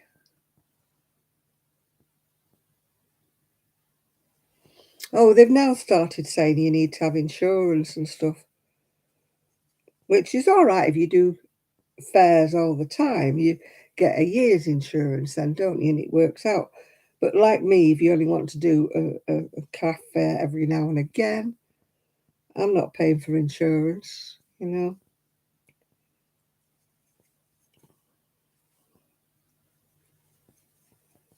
I mean, it's bad enough paying for the stalls because you don't break even. I mean, if your stall's £15 and you sell £15 worth of stuff, you've made a loss really because yeah, you've got to have insurance in case anybody trips over your stall or something like that, or your gazebo if you have one falls on somebody, you know. Yeah, you've got to have insurance for some of these craft fairs now. So yeah, not doing that. Not going down that route. As you say, if your stall costs £15 and you make £15, you haven't made anything, you've made a loss. Oh, I know. Britain, UK does not do craft fairs like the US do. You know, the US sells so much stuff that we wouldn't shift here, you know. I mean, nobody wants. Well, you see, we're not allowed over here technically to sell amigurumi because it's got to be all safety standard. It's got to be safety this, safety that, safety stuffing, safety wool, safety eyes, and it's got to have your standards. It's supposed to have a little paper thing on it, you know, what it says it's been tested. Whereas you don't have that in America. You can just sell amigurumi anywhere. But technically we can't here. Can't sell anything that's classed as a toy. Unless you've got these certificates to prove it, that you've rigorously tested it, boiled it, jumped on it, you know, whatever. Hi, Munchkin. And of course, we don't sell dishcloths here. Washcloths we don't sell. We don't sell scrubbies here. We don't sell towel toppers here. I had a load of hats, Jill, and I was asking £5 each for them, and they were costing me that nearly to make them, and I didn't sell one. Didn't sell one.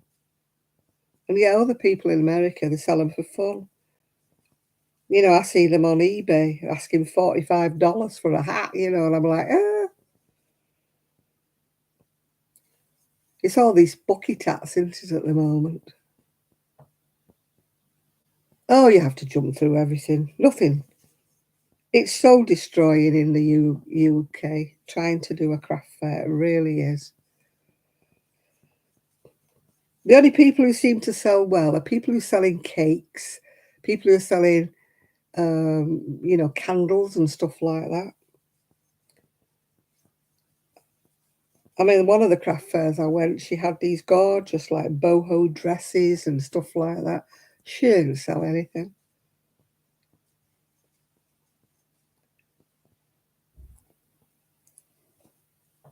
Yeah, people would have bought them if they were in a shop, you know, because they were at a craft fair. And my other friend was selling aprons and covers, you know, not crochet, I'm talking about fabric, covers for, you know, things and aprons and tea towels and stuff like that. She didn't sell anything either. It's just the mentality of the UK. They just, unless you're in a really good area.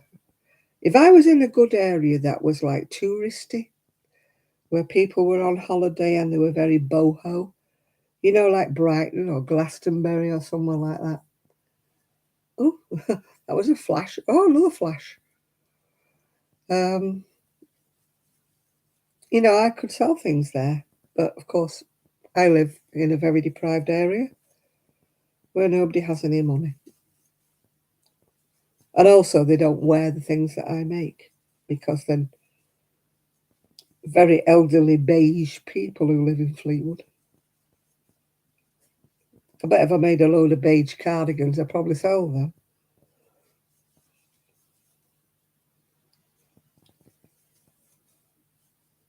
What did you miss? Oh, quite a bit of stuff. I don't know. What did you miss? You missed Chris having a shower. You missed me eating some chocolate. What else did you miss? Oh, the ghosts are back again. Yeah, I don't know. I get orbs sometimes. I don't know what they are and where they come from. I used to think it was something glittering off me, but I don't wear jewellery, so I don't know what it is. It's like orbs. You saw the flash, yeah? There was two flashes, weren't there? I don't know what it was.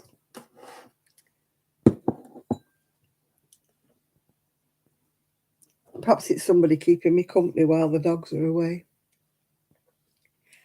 I am going to have I can, if I can ever open it. I've not had this before. It says red leg. Original cola. I'm famous, I've got ghost paparazzi. Well, it's better than the other one we had the other week. Ooh. Let me see what it was in the alcoholic section. Vanilla was vanilla something finger.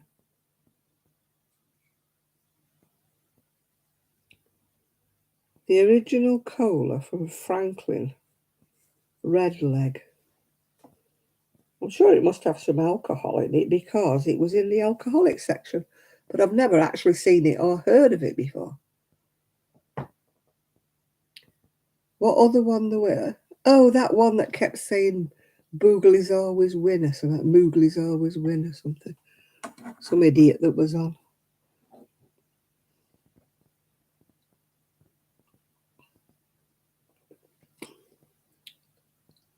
It does taste like vanilla Coca-Cola, and it does taste vaguely alcoholic. Let me get my glasses on. I must have a look what it's got in it.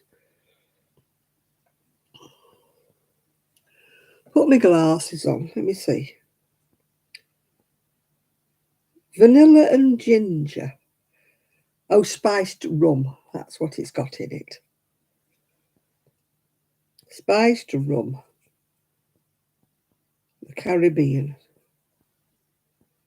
It won't have much alcohol in it, that's for sure.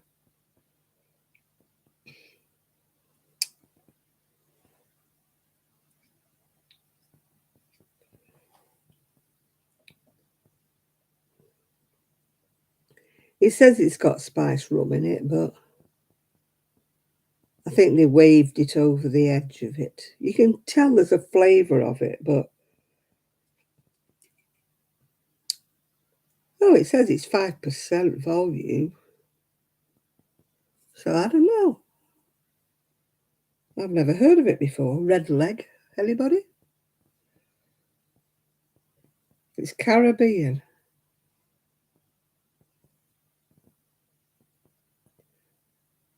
Infused with vanilla and ginger. Red leg spice rum. Taste of the Caribbean. Perhaps I should do a bit of reggae. Here comes Johnny Reggae. Johnny Reggae, Reggae. Oh, these are the cheap ones I got from Specsavers. Ooh. They're my readers.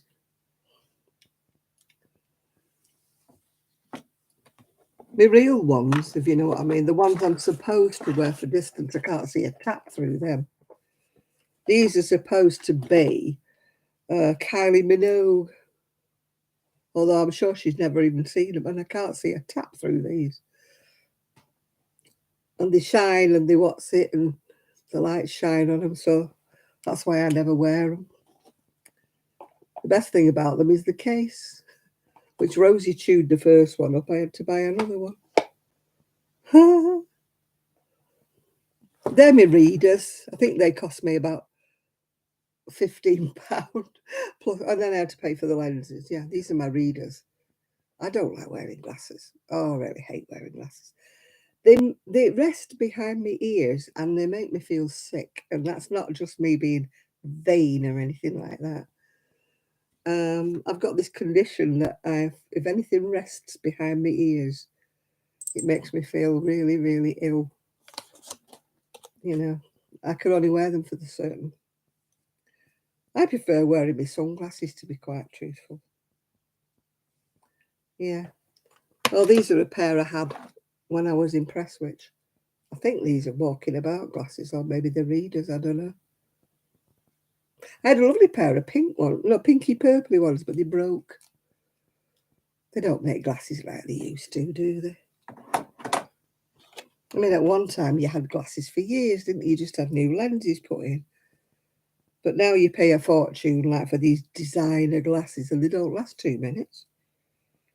You know, The arm fell off my pink ones. They did put it back for me, then it broke, so I ain't got the pink ones anymore. Yeah. The ones I like the best are my great big Deirdre Barlow ones. I've had them donkey's years and I keep putting them back on again because I can really see through them actually. They're from a prescription from about 10, 12 years ago, and yet I can really see through them. But when I put them on, everybody calls me the Deirdre Barlow when I put them on. If you watch Coronation Street, you know who Deirdre Barlow is.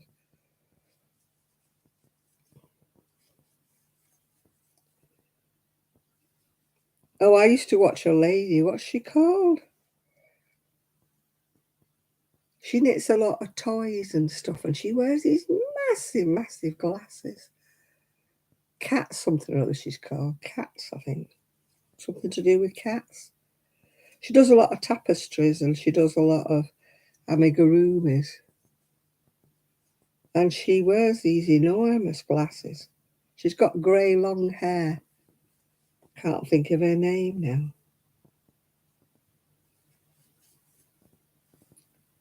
There's something Cat Creations or something she's called. She's really, really slim with grey hair, and she has these massive glasses on.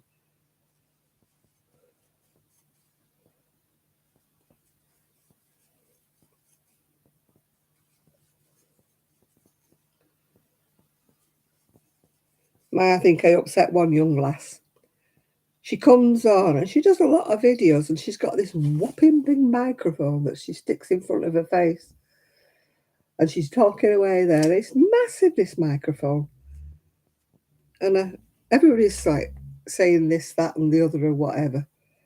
And I said, well, I'd like it a lot more. I said, if you didn't have such a big microphone stuck in front of your face. So she went, oh, ooh, or something. Like nobody's ever told her that before. But she's got this whopping, like she's about to burst into song, this massive, massive microphone. I'm sure she doesn't need one that big. Cameras have got microphones on them. You don't need to have such a big mic shoved in front of your face. And she's like talking into it like that, right in front of her face. It's blocking everything. And I thought, nobody's told her that. And I just said to her, I said, I'd like it a lot better if you didn't have such a great big microphone in front of your face, yeah? Maybe she likes hanging onto this mic. I don't know. Maybe, I don't know. Whatever. But she can't show her crochet off properly because she's got this mic in her mitt.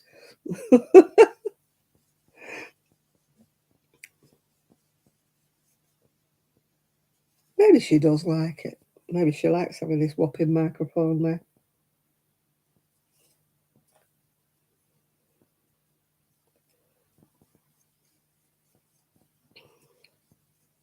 Oh, dear, I've got an itchy nose. That usually means you've got to get annoyed, doesn't it?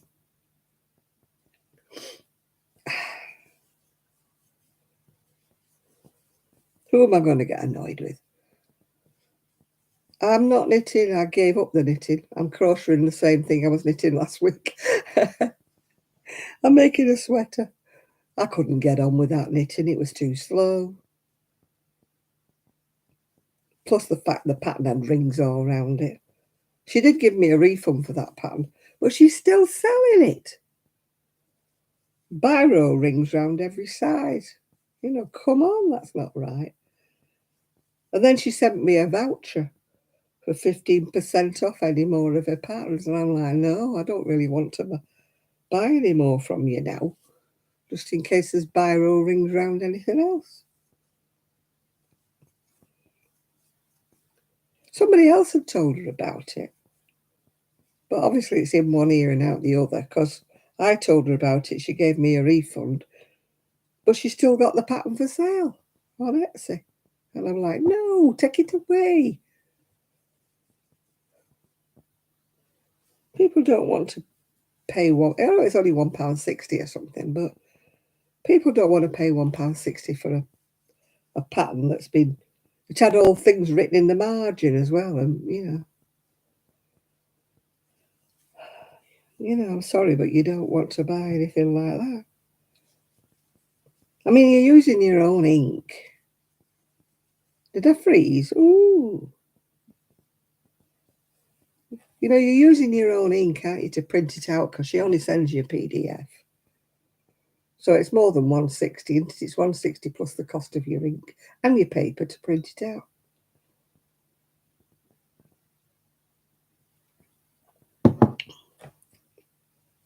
But some of the patterns on Etsy, some of the younger designers, £10, £12 for a pattern. I don't use it to sell anything. I use it to buy patterns. But usually the vintage ones, I will not pay £10 and £12 for these young designers' patterns, because they're usually badly written anyway.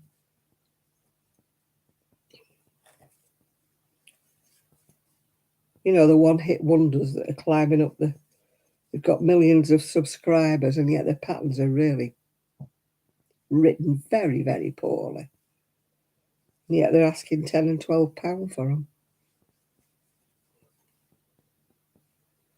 I mean, you can go and buy a book, can't you?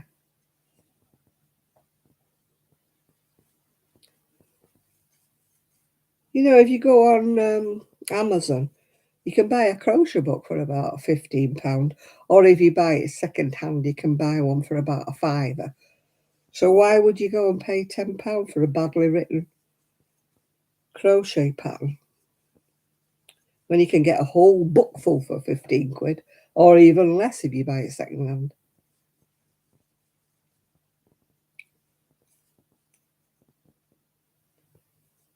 No, I have a printer, because when I sell things, I print the labels out, yeah. I'd love to have one of those that you fill up with the ink, but the actual printers are dear. I suppose if you use your printer a lot, it would save money, because the inks are so much cheaper. You just get a bottle of the ink and pour it in and fill it up. Whereas these ink cartridges for this thing are a bomb. They cost about 40 odd pound each one. Yeah. The charity shops here have got absolutely nothing in the way of wool, needles, or patterns. They're just really poor. I don't think anybody knits or crochets or anything round here, because they never have anything. Occasionally I used to see pattern books in the charity shops in Prestwich and Bury. But I usually look on Amazon and look at the ones that are good as new or something. There used to be a great, like the Book Depository or something, but it's closed down now. You get lovely books on there for about, 4 or 5 quid. They're not the latest books, obviously. But if you don't mind one that somebody's, had them, like I do, you buy them and you don't like anything in them. No, they won't sell needles because they're classed as weapons. So you can't buy knitting needles in charity shops. Whether they think you're going to go around and stab somebody or whatever, I don't know. But there were never any patterns in my local charity shops in Prestwich. There were books sometimes, but never any patterns, loose patterns or anything.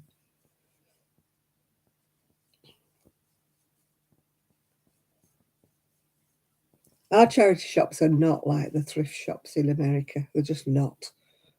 I watch a lady called Crafty Nana.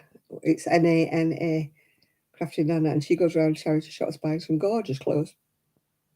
I never see them. When I go, they're always loaded tat.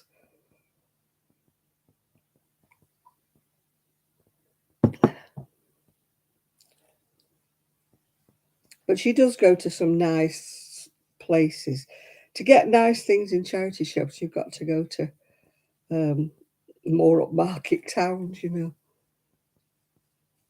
Oh, Oxfam are ridiculous what they want for their clothes and their books.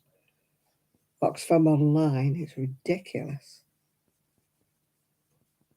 I know it's for charity, but, you know, hey. No, I'll look at the charity shops when I go back to Bury and press switch.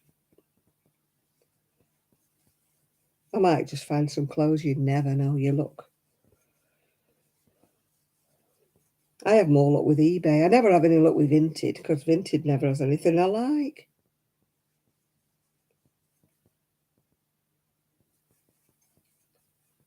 Well, look at my size in Vinted and they're all lady frocks, yeah.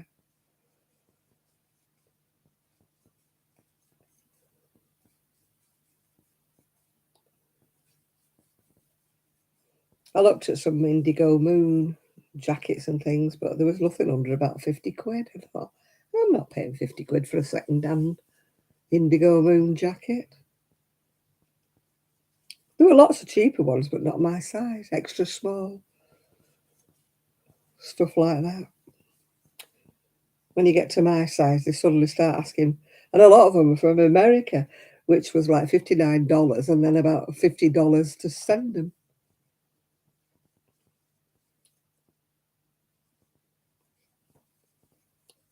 They were the ones with the kind of my sizes, you know. The ones for sale in the UK were all extra small and small.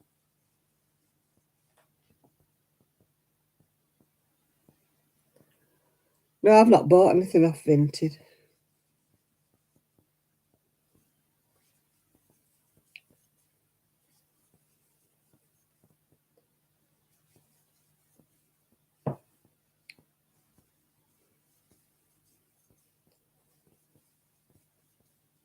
I've never tried to sell anything on Vinted either because you've got to use every or something or other. And, you know, our dogs go potty if anybody comes to the door. So, I mean, and I'm never in. So I'm not having people coming knocking on the door. And we don't have a shop locally that takes the parcels in. My friend sells a lot of things on Vinted, you know, but she has a shop right close by where she just takes things there and they get picked up, you know, by the Every and that.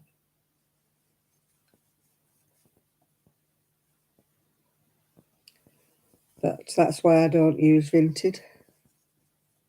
And I've not seen anything I fancy to buy on Vinted, actually.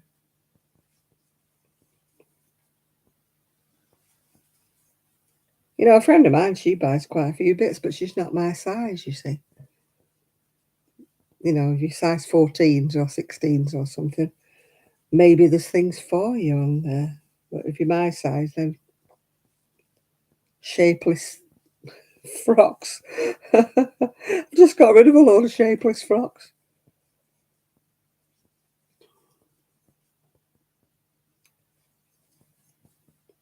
The only one thing I haven't sold is I got a dress from Temu and I'm asking $4.99 for it.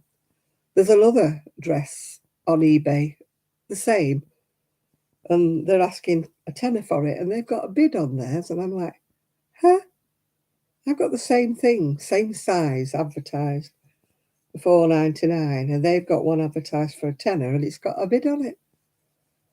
I'm like, well, really? Maybe I should have put a tenner on mine.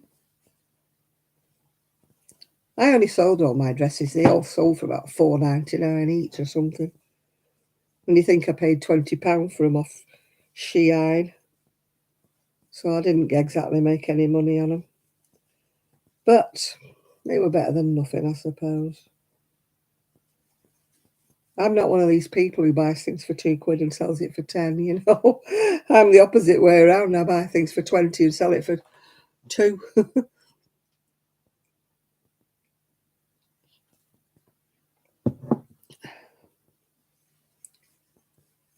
I will never make a profit.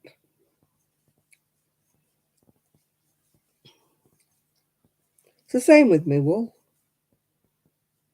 put my wool on and sell it for peanuts, and yet other people put wool on at 20 odd quid for 5 balls and they sell it. I put 10 balls on for a fiver, you know, and I don't sell it.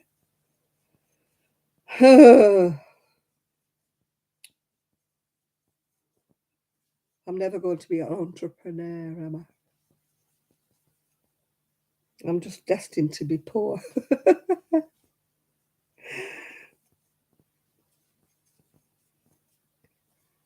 Oh dear.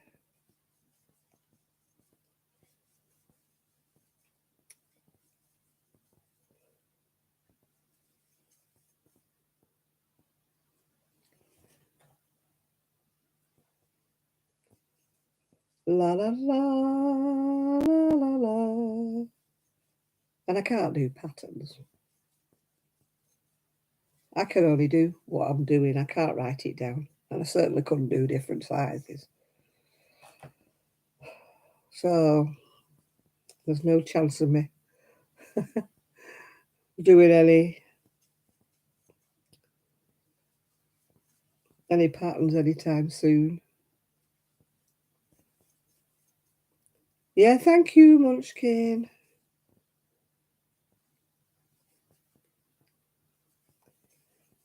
Hey, I stayed up really, really late last night. I don't know what I was doing.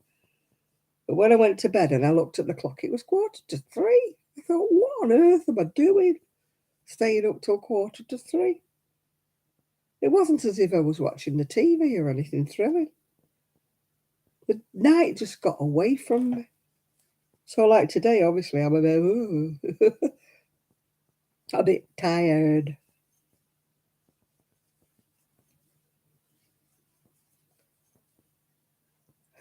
Sheila manages to sell, but she does her PDFs, but she only does baby cardigans. You know, she doesn't do, crochet adult things like I do. I couldn't work out different sizes. I just do what I do. And I don't even know what I've done the second time around. I have to kind of guess. Because even if I write it down, I don't understand my own shorthand, you know. Yeah, Sheila knits baby cardigans and makes her PDFs, doesn't she? Good luck on her. I can't do it, but I mean, Kelly, if you remember Kelly. Kelly tried writing a sock pattern once. She got it all checked by a pattern checker and everything, and the amount of complaints she got because she didn't write down every single stitches after every row and everything, you know. And oh, she said, I'm never doing it again. Never doing it again. It cost her more than she ever made because she had it professionally checked, if you know what I mean. Pattern checker to do it.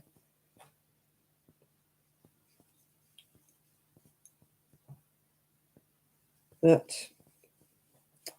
she got nothing but abuse, really, from this pattern. Why don't you do this? You haven't done this. You haven't written down this.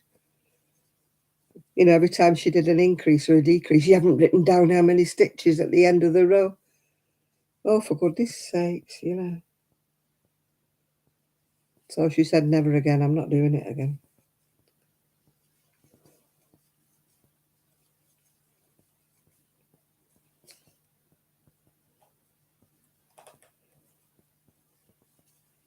I remember one time I showed a pattern. It was a bought pattern that I was crocheting. A lady sent me a message. She said, can you size it all up for me to a 6X? I went, no, it's not my pattern. I said, write to the designer. I said, and ask her if she'll size it up for a 6X for you. I said, it's not my pattern. And I got some message like, oh, be like that then, you know. I thought, hang on a minute, you know. I was showing you the pattern, but I was crocheting. It was a bought, paid for pattern. And she wanted me to size it up to a 6X for her. I thought, no, not my pattern. They don't realise it's a copyright issue if I do that. Because I'm like stealing her pattern, aren't I? And sizing it up.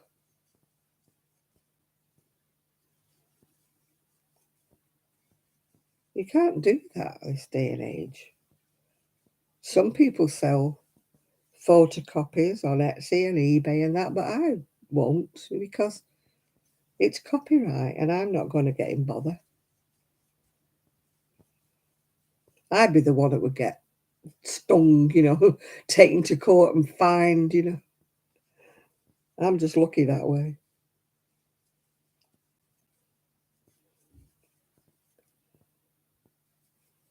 No, if it's a pattern, I'll show it to people. If they can't get it, it's not my fault.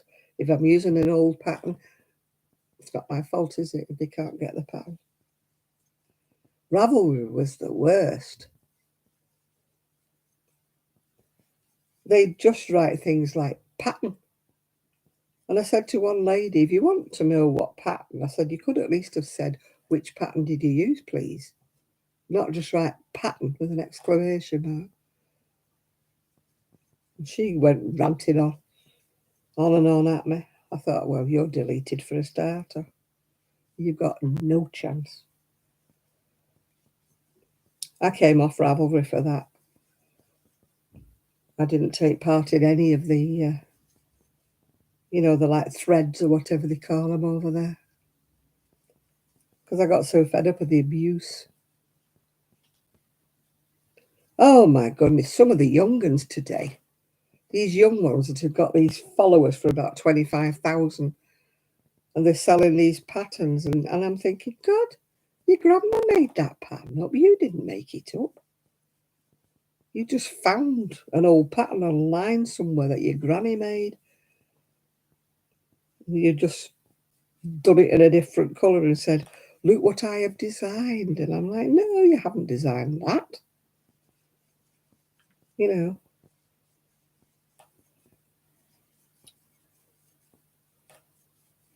But yet the young ones, you see, who've never seen it before, think it's brand new, don't they? And they think, oh, yes, I'll pay £12 for that pattern.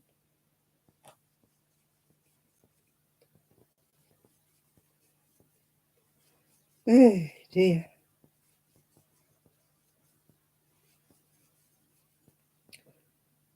I looked at one pattern the other day and this girl had made shorts and a top. And she'd made it in, well, if you're American, one double crochet, one chain, one double crochet, one chain. So it was like a mesh.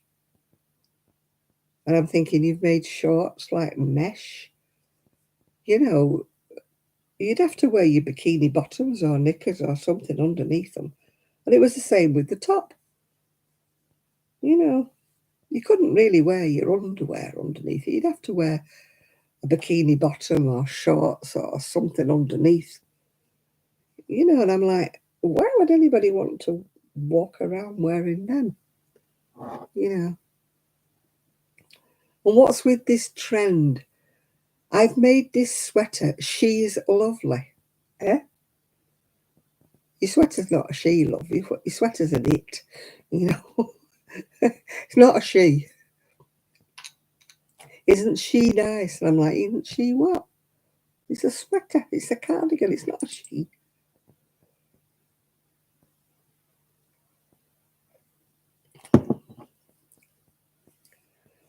Hey, I'm old-fashioned. I know I am. Now my crochet looks sticky. It's from that flipping sticky toffee.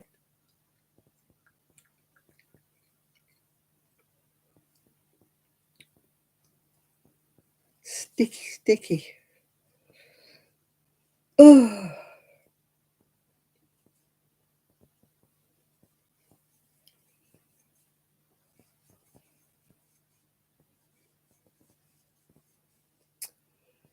Hey, I don't know.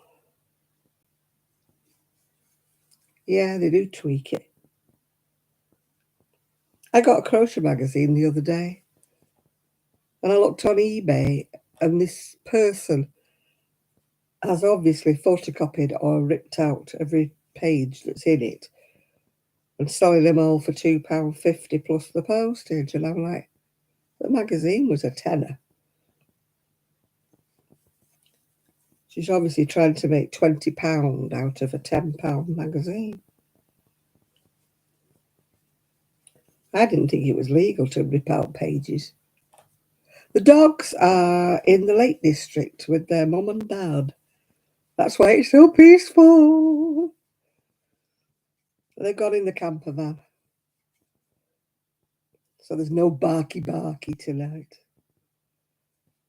Nobody crashing in.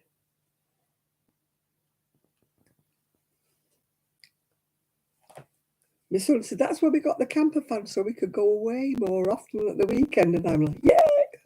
Yeah. Every weekend, yay.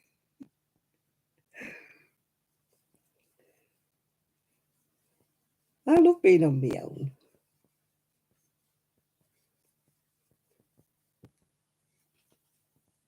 Oh, the children. Oh, my God, no. My yarn's not my children. My yarn is my wool. I call it wool because I'm old-fashioned. Sheila's the same. She calls everything wool.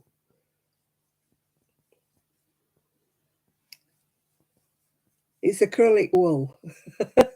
It's not yarn. I have to call it yarn sometimes because Irene will pull me up and say, what's all this rubbish about yarn? What are you talking about? Yeah. Apparently it was drizzling before, but it was quite warm. And it isn't actually raining here because I can't hear it running down there.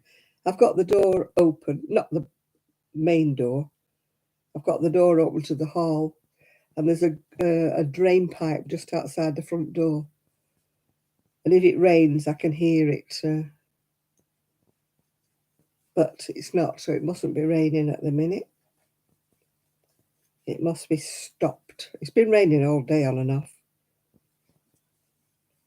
My friend went to the Lake District. Well, she went to the Troffer Bowl, and early this morning she said it was lashing down. They didn't stay. They thought it might have been not raining up there, but it was.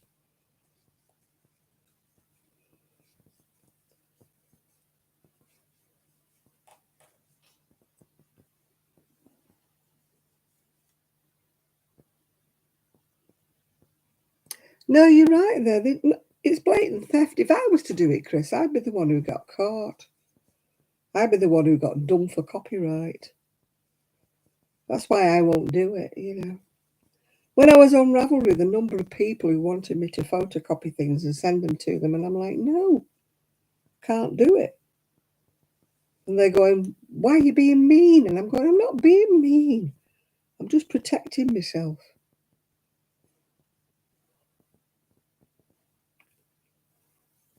Oh, flashes. Why am I flashing? I'm not flashing in here. I'm just flashing on the computer. Weird.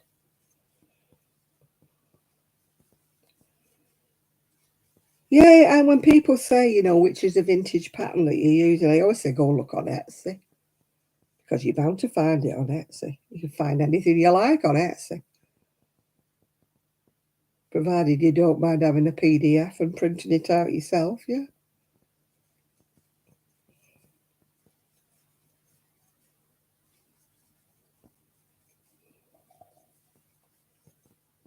It's very seldom you get the actual original pattern, you know, sent to you by post from Etsy. I have had one or two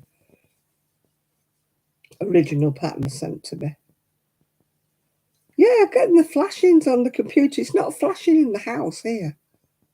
The lights are not flashing here. They're just flashing on there. I don't know why. Gremlins in the works.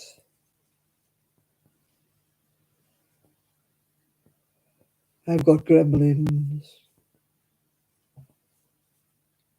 See how much it grows. See, when I was knitting last week, I must have knitted about an inch. So soul destroying, yeah. What time is? 11:15.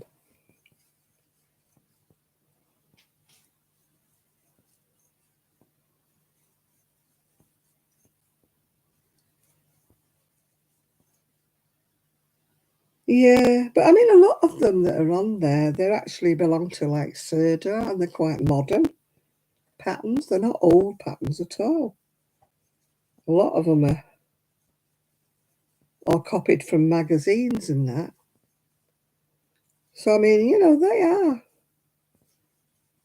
still under copyright, yeah. I know the older patterns, they'd have a job, like, but I think somebody said it was 50 years for patterns that were, even if the companies had folded, it was still 50 years before it comes out of copyright. It's the same with music, isn't it? That's why you can't have music on YouTube, because no matter how old the song is, unless it's on one of those things that you're allowed to use, there is certain music that you're allowed to use. It's more like music, isn't it? Yeah. Um, you'll get flagged, if you have any music playing.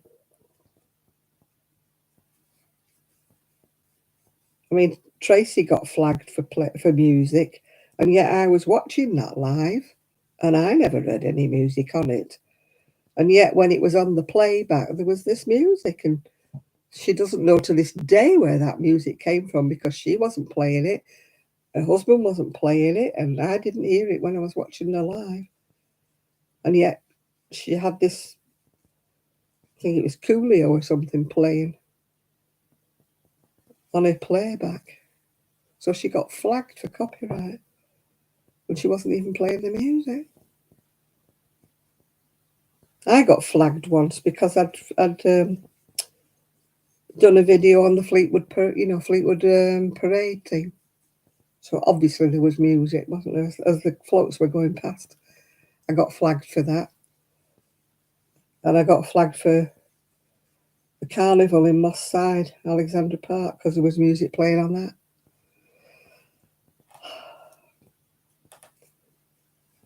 And that lady who goes around the charity shops, the Crafty Nana, she often has to do voiceovers because she can't. When she films inside the shops, if they've got music playing, she has to, make it silent. I don't know how you do that, but make it silent, and then she has to put a voiceover on it, yeah, so that she won't get in trouble. I mean, you can't help it if you go in somewhere and the music's playing, can you? But they're so quick on that.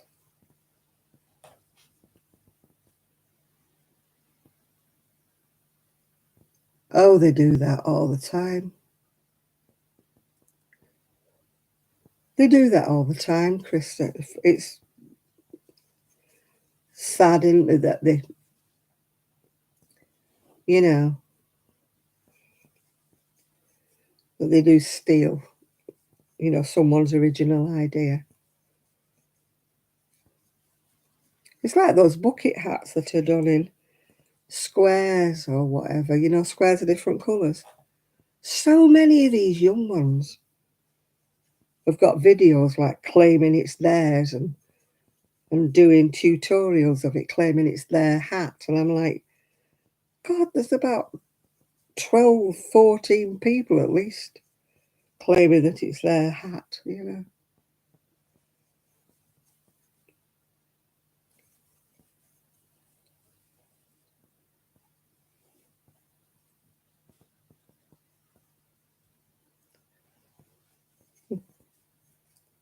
There's always people who have no imagination who will jump on somebody's bandwagon, and they look at something, oh, that's a good idea, I'll steal it, yeah. Or tell everybody it's my pattern. The young ones are the worst for doing that. As I said, that bucket hat, there must be 12 or 14 different people I have designed this bucket hat. No, you haven't. You weren't the original person who did it. There's so many now, I don't know who was the original person who did the bucket hat.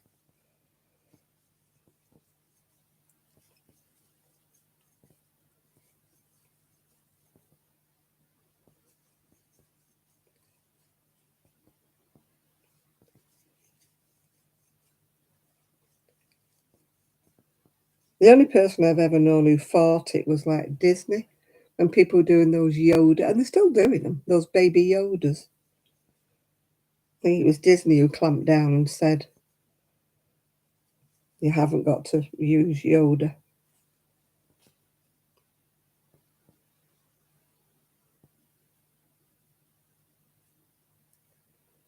Yeah, the 20 and 30-year-olds, they steal an idea from great grandma, and then they say, I have invented this, I have designed this. No, you haven't. It's as old as the hills.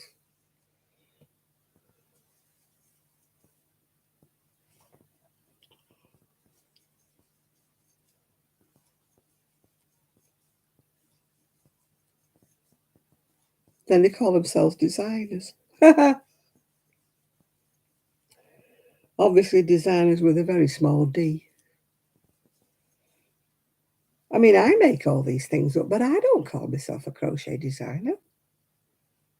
I don't say I have designed this sweater. She is cute. She is lovely, isn't she? Mm, no.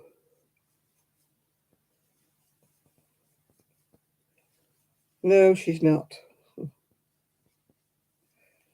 My mother used to say that. What she used to say, it's old times with vinegar. She said, there's nothing new in fashion. All they do is rehash something from 20 or 30 years ago. There are no new designs in fashion. It's always been done before. And it's true.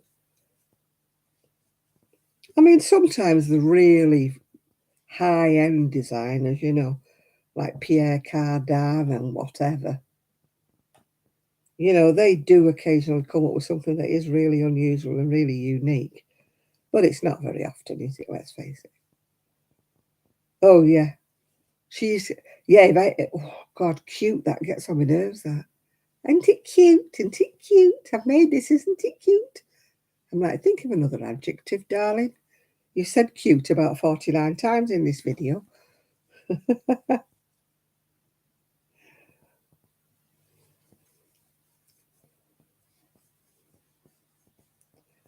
They could say adorable or isn't it unique? Well, they can't, can they? Can't say isn't it unique because they know damn well it's not. I mean, I dare say this thing I'm doing, somebody else has done something very, very similar to it. I've maybe clocked it years ago and thought, yeah. And even though I'm doing it and it's myself and I'm doing it my own way, no doubt it's been in my brain from somewhere else years ago. Somebody else's pattern that I've seen many, many moons ago. And it's stuck in my head. So therefore, no, I've not designed it, have I? But I never call myself a crochet designer. I just say I'm a crocheter. I wouldn't be that big-headed to say, oh, yes, I designed this myself. Nope. I've probably seen the idea somewhere. Could have seen it on Pinterest. Could have seen it in a shop window. Could have clocked it somewhere in my brain from some place or another. And thought, yeah, I'll make it.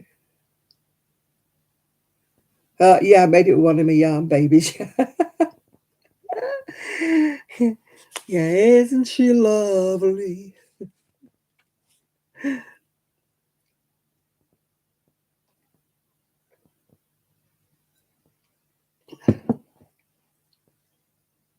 And I often wonder when I see some of these youngsters dyeing yarn, whether they set it properly.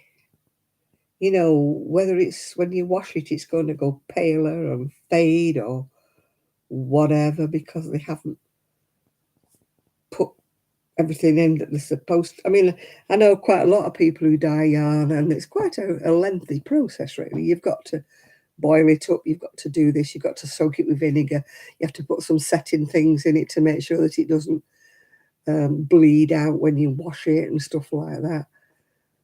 And I watch them and they're just like dipping it in and boiling it up and then they're hanking it up and winding it up and drying it. And I'm like, hang on a minute, You missed a couple of processes there, you know. When somebody buys your yarn and washes it, is all the colour going to fall out of it? Because they don't seem to set it properly or anything like that. And I know it gets technical because I've watched people doing it, you know. I mean, Kelly used to dye her own yarn, and it was quite a process. You know, it wasn't like done in a day or anything like that. And, you know, it's just, as I say, I often worry about what it looks like. I mean, I don't think Kathy from Crafternoon Treats, I don't think she dyes it anymore now. And I don't think Daniel dyes it anymore. There's quite a few people, and I know the Countess of Blaze doesn't dye any yarn anymore. Quite a few people that used to do it don't do it. So it can't be making a profit, can it? Otherwise they wouldn't give it up.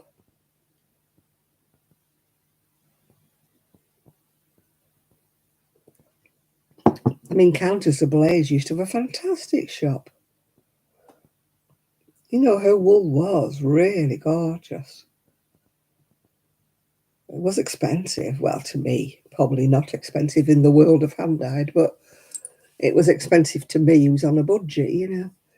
But she had some absolutely fantastic yarn in there. You could have spent a fortune. Fantastic colours and beautiful. And I know because I've washed some of her wool that it doesn't fade or bleed or do anything. It just stays as it is, you know. But it isn't an easy process and it takes forever to do. I've never had the yen to ever dye yarn. I know Kelly did at one time, but I don't think she does it anymore. She had the, you know, but she did knit a lot of socks, Kelly, back in the day, whereas I don't, you see. So I wouldn't want to dye like one hank or something like that, one skein. I'd want to dye enough to make a sweater, which would cost a fortune. So, and then I can't wear wool, I itch and twitch. So, you know, unless I had found some way of dyeing acrylic, I wouldn't be any use of that at all. It'd be like, well, I've just dyed this wool, but I can't knit it, I can't crochet, so I can't tell you what it's going to look like. Because I even get dermatitis on my fingers with wool. You know, when the wool goes through your fingers when you're knitting and crocheting with it. Yeah. Oh. Somebody reacted to my message saying, I wonder how much rain can fall. Oh, dear.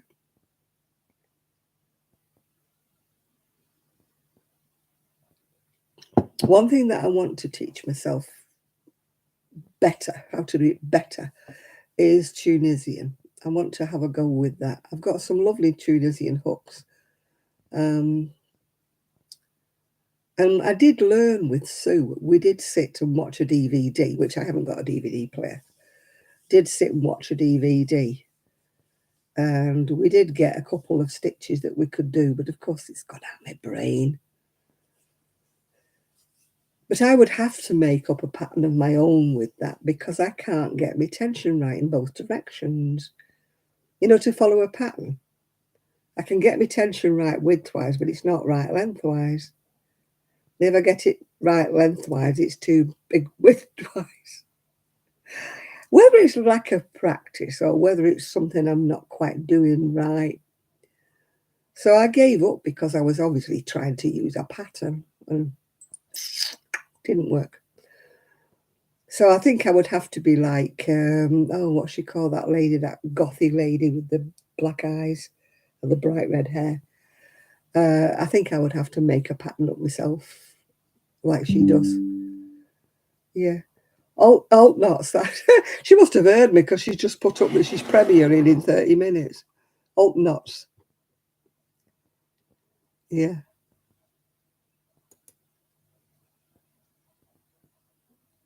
Yeah, alt knots, yeah. I don't think she follows a pattern with her Tunisian. I think she just makes blankets and things. You know me, I'm not a blanket person. Cot blanket, maybe. Pram blanket, maybe, but I might even stretch to a lap blanket, but that's really pushing it.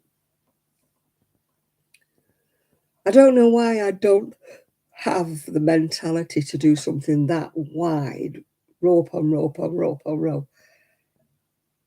I just don't. To me, that is the most boring thing ever, you know?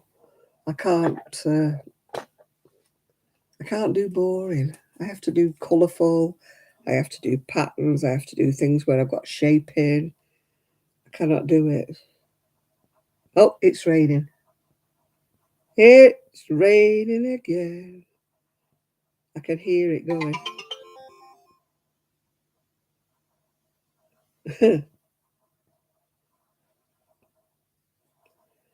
Yeah, it's just telling me about all videos that are coming up. Oh my goodness me.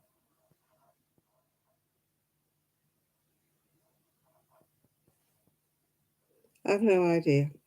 I'll read them all later. When I've got my glasses on, of course, because it's squidgy writing. Can anybody else not read their phones because they're squidgy little writing? Yeah. Well, I'm wearing a pair of my new earrings today. Eee. I didn't put the necklace on that goes with them. Yeah. Oh, yeah, hand-dyed yarn is gorgeous, Jane. I'm not saying it isn't. It's beautiful, but A, I can't wear wool, and B, I can't afford it. I'll be honest, I'll hold my hand up. I just cannot afford it. And I mean, I was behind a lady in where would it be? Yarndale, I think. And she was buying enough of hand-dyed yarn, to make a sweater. It was gorgeous. It was beautiful. It was purple and it was lovely. And she must have handed about £200 over. And I'm like, wow, for £200, I would want at least 10 sweaters, not one. Oh my giddy aunt, yeah. It was very pretty and it was very lovely, and more power to her if she could afford to pay that kind of money. But I was just like stood behind her with one skein of yarn with my mouth open going, Yeah, I bought a load of these sets on eBay. They've got necklaces and earrings. They're not gold and they're not, gems or anything. They're just junk jewellery. But they're very nice Asian jewellery. I've got loads of them. I think there's about 20 sets or something. So I'm not going to wear them all. I'm going to decide. Maybe I could try and sell some on eBay. I don't know.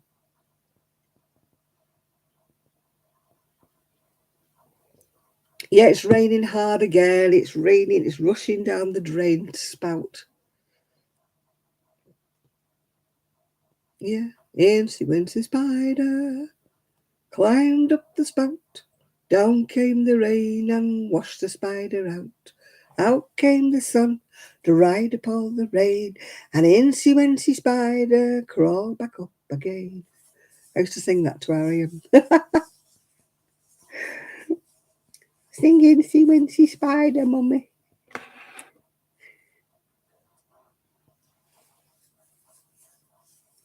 Yeah. No. I've got other things to spend to.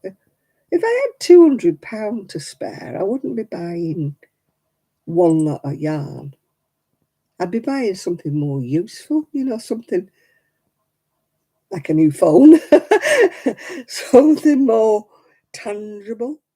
If I had 200 quid to spare, I wouldn't be buying one lot of wool for a sweater. That is for sure.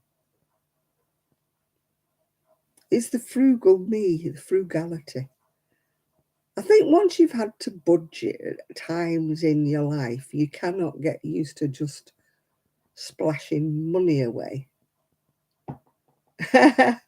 You could put money down on a sheep. Yeah, you could have part shares in a sheep. But then, would we want to eat the sheep? Would we want to buy a half a sheep and cut it up in little pieces and put it in the freezer with that kind of money? Now, I'm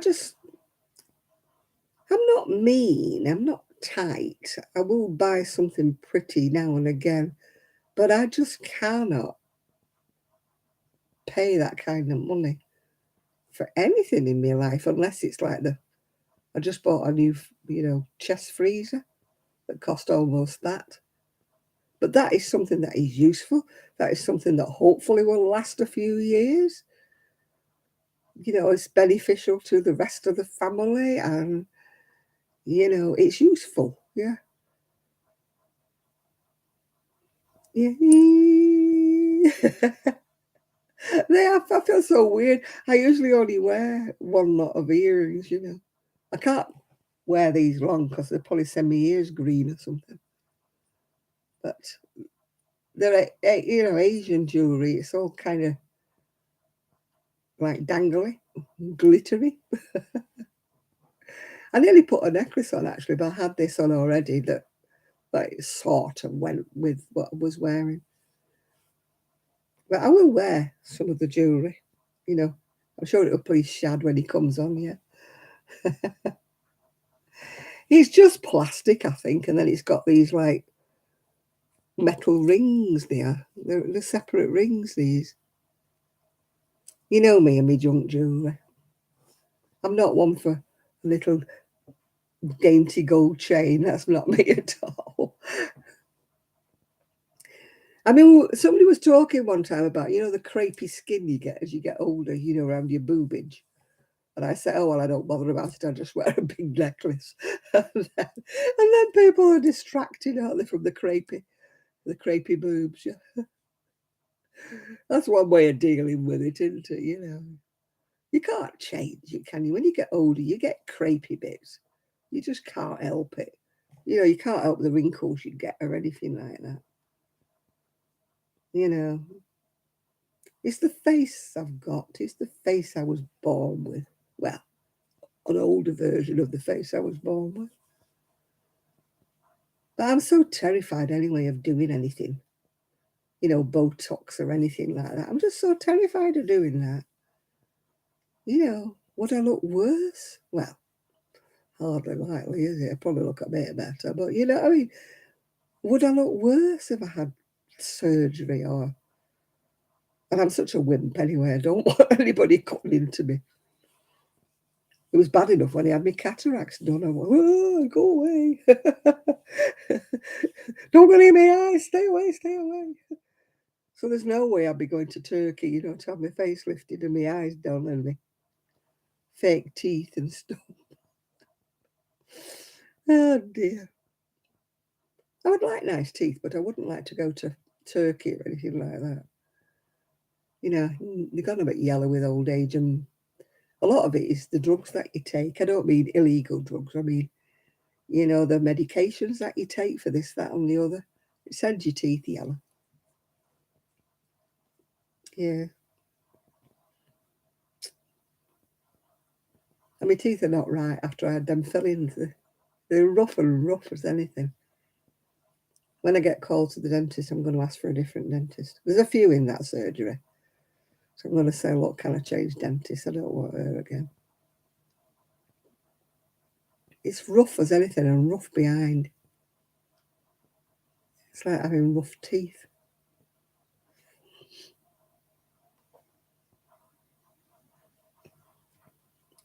No, it's just, as I say, it's just metal on plastic rings, I think. These are just plastic bubbles, But I do like you say, an eye-catching necklace, I do. I never look in jewellers' windows. Like some people always stop and look at the jewels, don't they? And the rings and the expensive watches and stuff like that. I never do that. It doesn't interest me. It did before I got engaged. I was always like mentally picking out my engagement ring, if you know what I'm saying. And then, oh, hello, John. How are you? Is it raining? It's raining here. Is it raining in Ireland? No, when I got engaged, before I got engaged, I was always looking at the engagement rings. And then after I got engaged, I was always looking at the wedding rings. But apart from that, no. Occasionally I'll look if I need new earrings or something, yeah. You're going to lie down? Okie dokie, you have a lie down. And I think I've just put my slippers on the wrong feet. Yeah, it's never stopped raining here, John. It's been shocking. I don't know where summer's gone, but it's not here. Hi, Lydia. Yeah, we are a bit. No, we're not that night owly. It's 11:45 near enough, isn't it? Yeah. So I'm not quite Cinderella yet, Lydia. I'll be here for about another 15 minutes before I go. Because I was up till 2:45 last night. I don't know why. Probably because I could. And there was nobody to say, shh, shh, we're going to sleep, or you're waking the dogs up or something. So, yeah. So I could be as noisy as I wanted last night.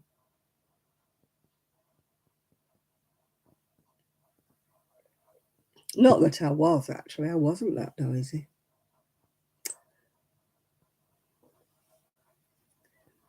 You had lunch outside with a friend, a grilled cheese sandwich with bacon and tomato. Ooh, that sounds really nice, Lydia. I could just eat that for my breakfast tomorrow. A grilled cheese sandwich with bacon and tomato. I had to go to the shop today because we had no tomatoes. And I wanted a tomato. It was tasteless, but I wanted a tomato. Yeah. Yeah, I shall be having my bacon and egg tomorrow. Although I hate washing. Our pans are not non-stick. Everything sticks to them like glue. It really annoys me. I need a nice non-stick pan. I keep thinking I'm going to buy myself, just a little individual one, a little nice little non-stick pan.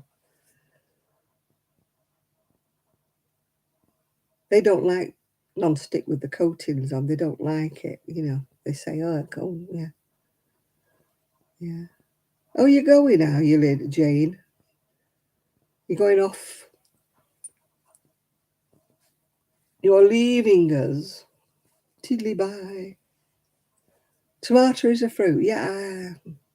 It's a vegetable to me. I know technically it's a fruit, but it's a veg to me. Although I do like eating them, just eating them. I mean, not slicing them up and putting them in a salad, I can just chew on a tomato. Oh, it's really raining hard again. That probably means the family will come back tomorrow, so I need to tidy up in the morning when I get up. Oh dear, I couldn't do any washing today because there's nowhere to put it. Just have to put it in the conservatory to dry it. But I didn't really have a lot, so I'll wait till Tuesday. Hopefully it won't be raining Tuesday.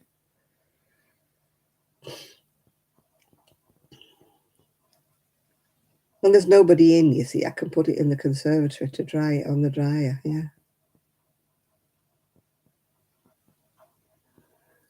Oh, I've got loads of sets of these, yeah. I've got about 20 sets. Yeah, good night, Jane. Thank you for your company. We'll see you all next week.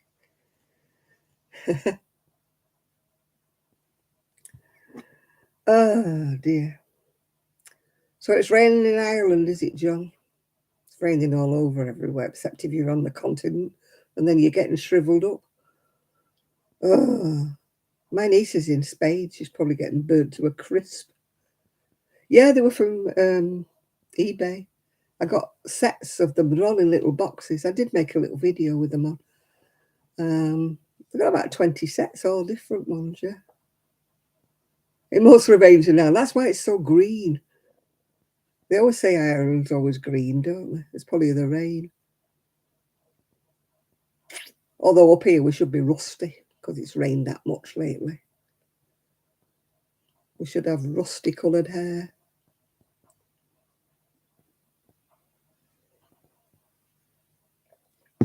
Oh dear. I just want a bit of sun. It's July, for goodness sake. It's July.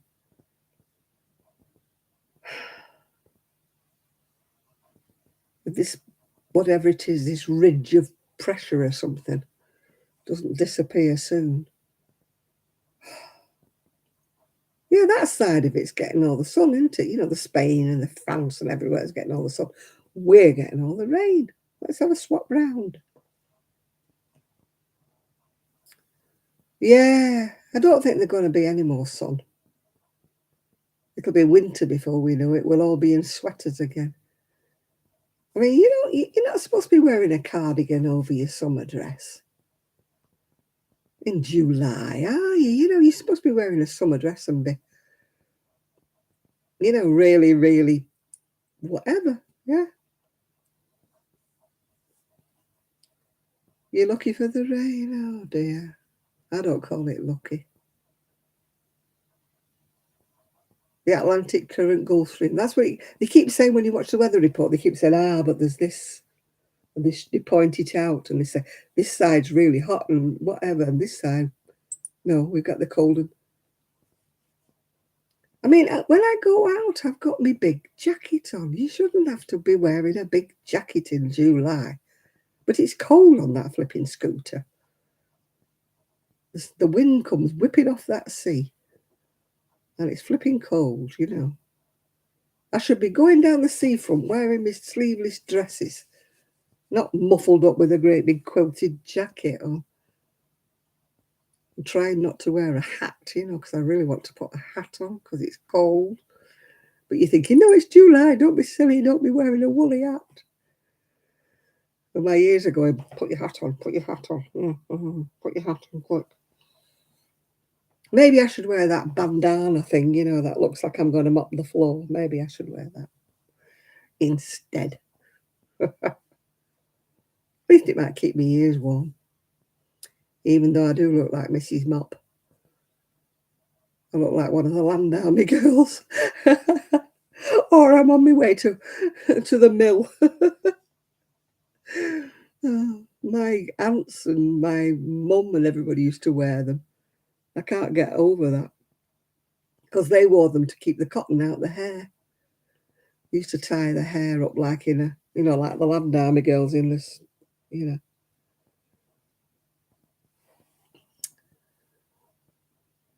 What do they call? They call them something, don't they? Rosie wraps, that's it. Rosie, she was called, wasn't she? That used to be on the side of planes. She used to be in her dungarees, didn't she, with her headscarf on. Rosie, she was called. They used to paint her on the side of the Spitfires and things, didn't they? Oh, phone, stop it. Honestly. Yeah, like Lucy Ricardo doing her housework. Yeah, that's right.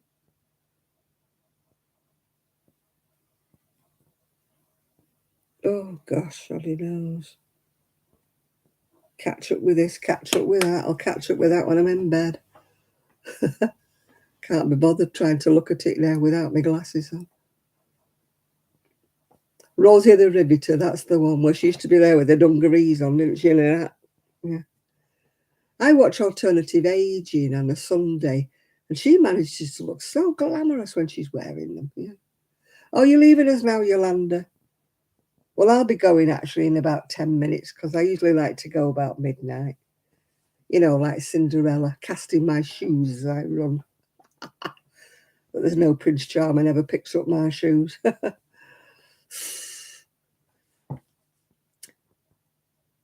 My days of Prince Charming are long gone. All I get is the frogs. Yeah.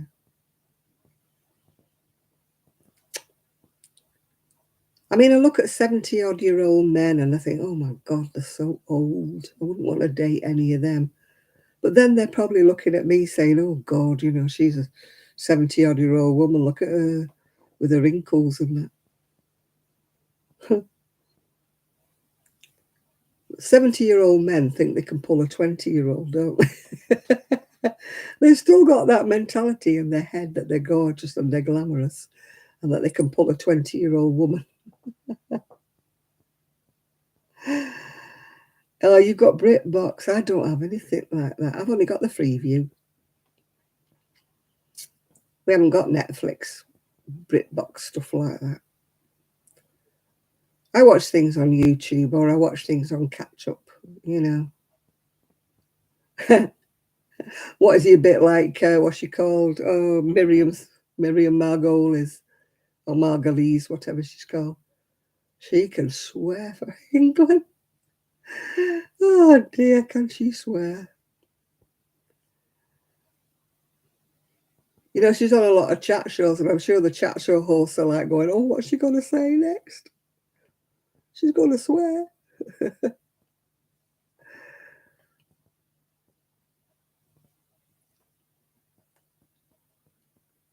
I don't understand any of parliamentary government, UK or US. I don't understand it at all. When I was young, I used to think that,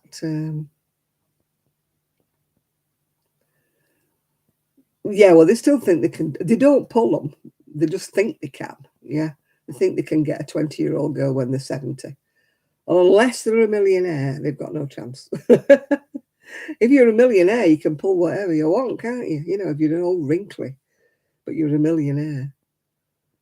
But, oh, you're going, Esther. Night, night. See you soon. Yeah, I'll be going very soon, actually. Be soon, I said. Be soon. That was Hilda Baker, wasn't it? Yeah. Oh, oppositions and coalition. Oh, I don't understand that. That would go right over my head, Lydia.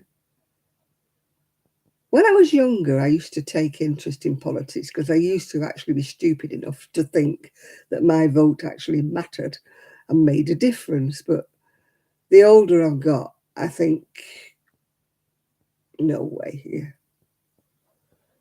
Yeah, but he's got loads of money, Al Pacino.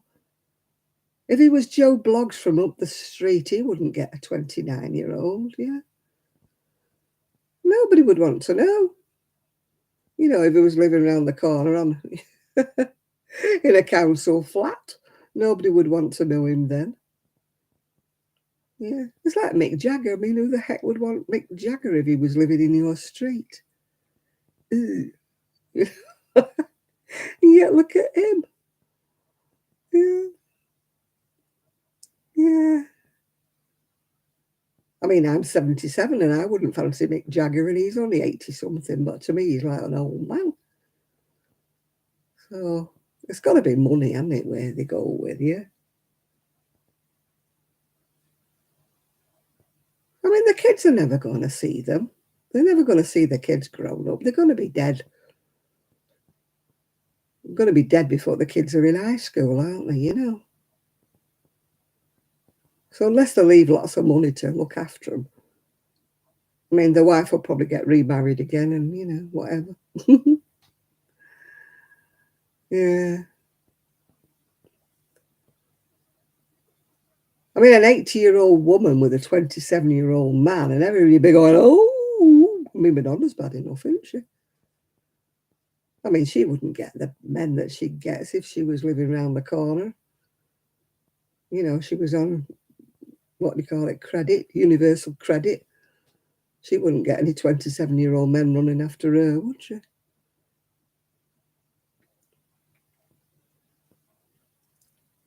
Yeah, no fool that. And they think that people love them, don't they? He doesn't love me for my money. He loves me for me. Oh, yeah.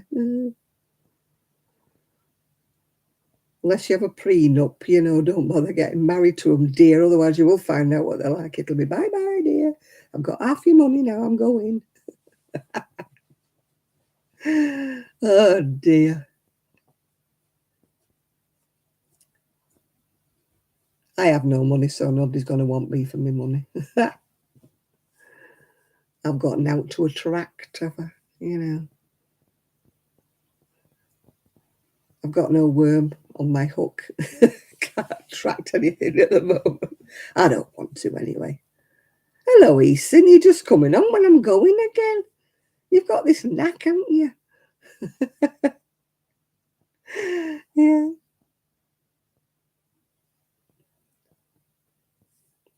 Yeah, well, Joan Collins did marry him when she was a lot younger, didn't she? I mean, she might be 80 odd now, but it's your birthday. Ooh. Ooh, happy birthday to Eason. Happy birthday to Eason. Happy birthday, dear baby Eason. She's only 40. You little youngster, you. Oh dear.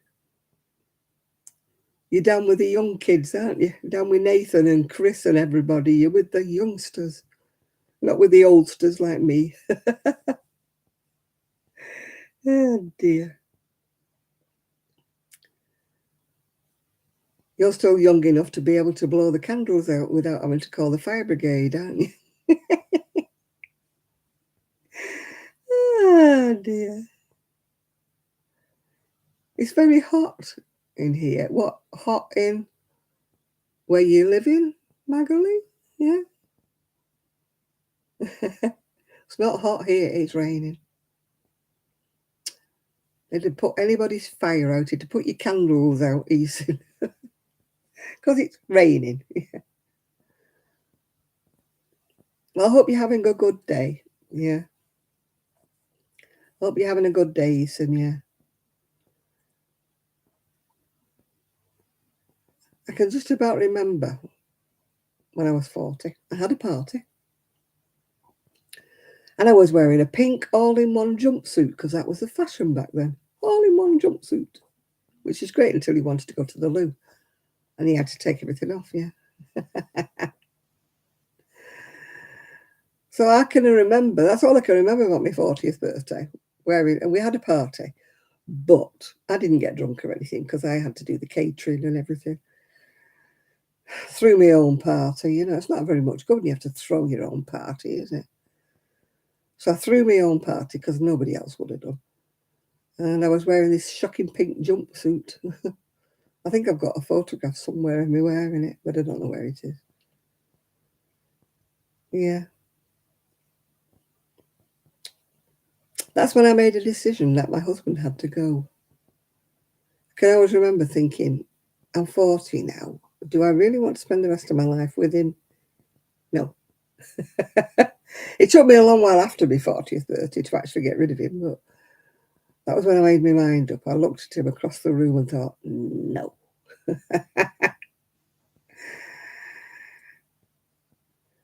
Jumpsuit with high heels? Probably. I can't remember what I had on my feet. I probably had either sandals on or heels on, yeah. All I remember was it was buttoned all down the front with a belt and it was shocking pink. Well, it wouldn't be me, would it, unless it was a bright colour, yeah. Yeah. All I can remember about it was like, I wasn't drunk at all. It was all the clearing up I had to do while my ex was drunk as a skunk and gone to bed and left me with all the washing up. Yeah, I remember that bit. And I remember my next door but two neighbour being sick in the garden, yeah. Great party. Oh dear. But I was up all day doing the catering. Me and my friend were doing the catering, making sandwiches and God knows what else and stuff. It's not a party when you have to do it all yourself, is it?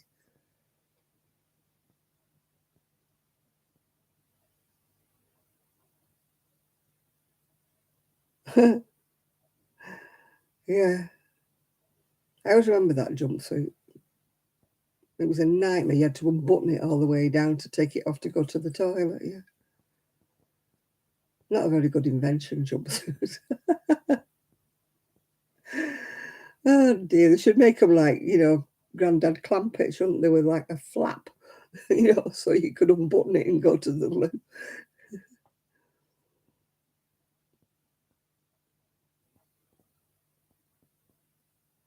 Yeah. Happy birthday to Ethan. Yeah, well, I'm going to go in a minute because I've been on 3 hours and 5 seconds.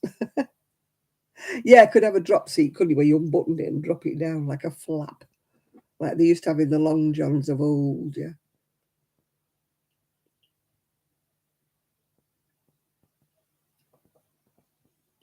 It's bad enough wearing those You know, those like stretchy pants that's supposed to hold your stomach in.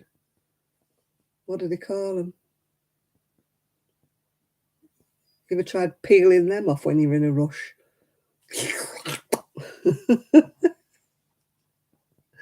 Those are like figure shaper things. Oh my God, yeah. You can't leave it till the last minute if you're stuck in a queue, you know, in the ladies and ooh, spandex, yeah. You try taking them off in a rush. Oh my God. They must be designed by men. Things like that must be designed by men. Never mind the Kardashians and their bodysuits. It's got to be a man that designs something that doesn't have a trapdoor. Yeah.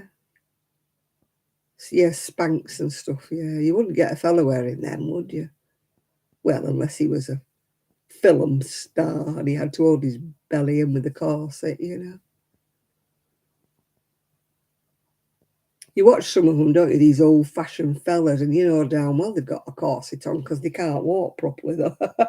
They've got this big chest, haven't they, and a little waist, and they can't walk properly. You think you've got a corset on, yeah. You're being pulled in somewhere. Let your belly hang out, lad.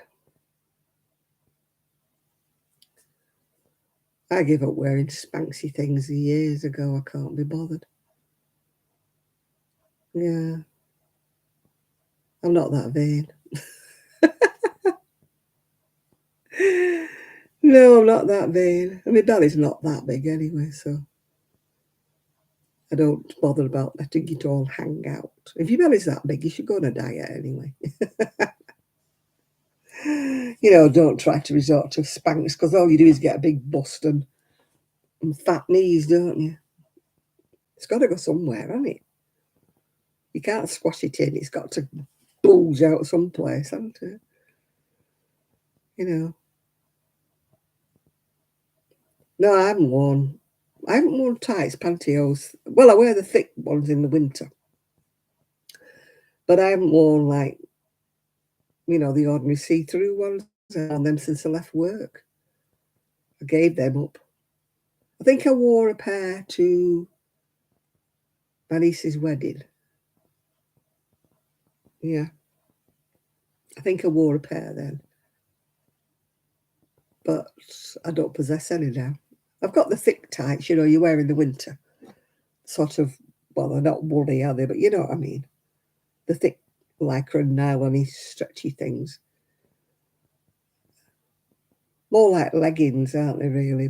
But I don't, obviously, wear them as leggings because I think ladies of a certain age should stay firmly covered up. That's my opinion.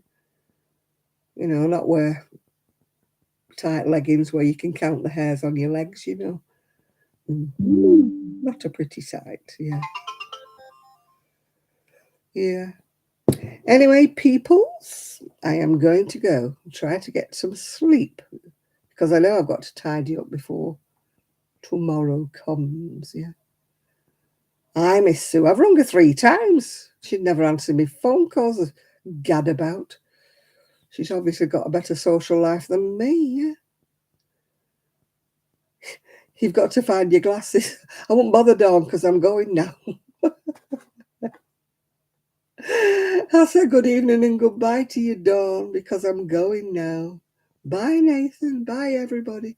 Bye, Chris. I hope your headache goes away. Bye, everybody that's online now, and I will speak to you all very, very soon.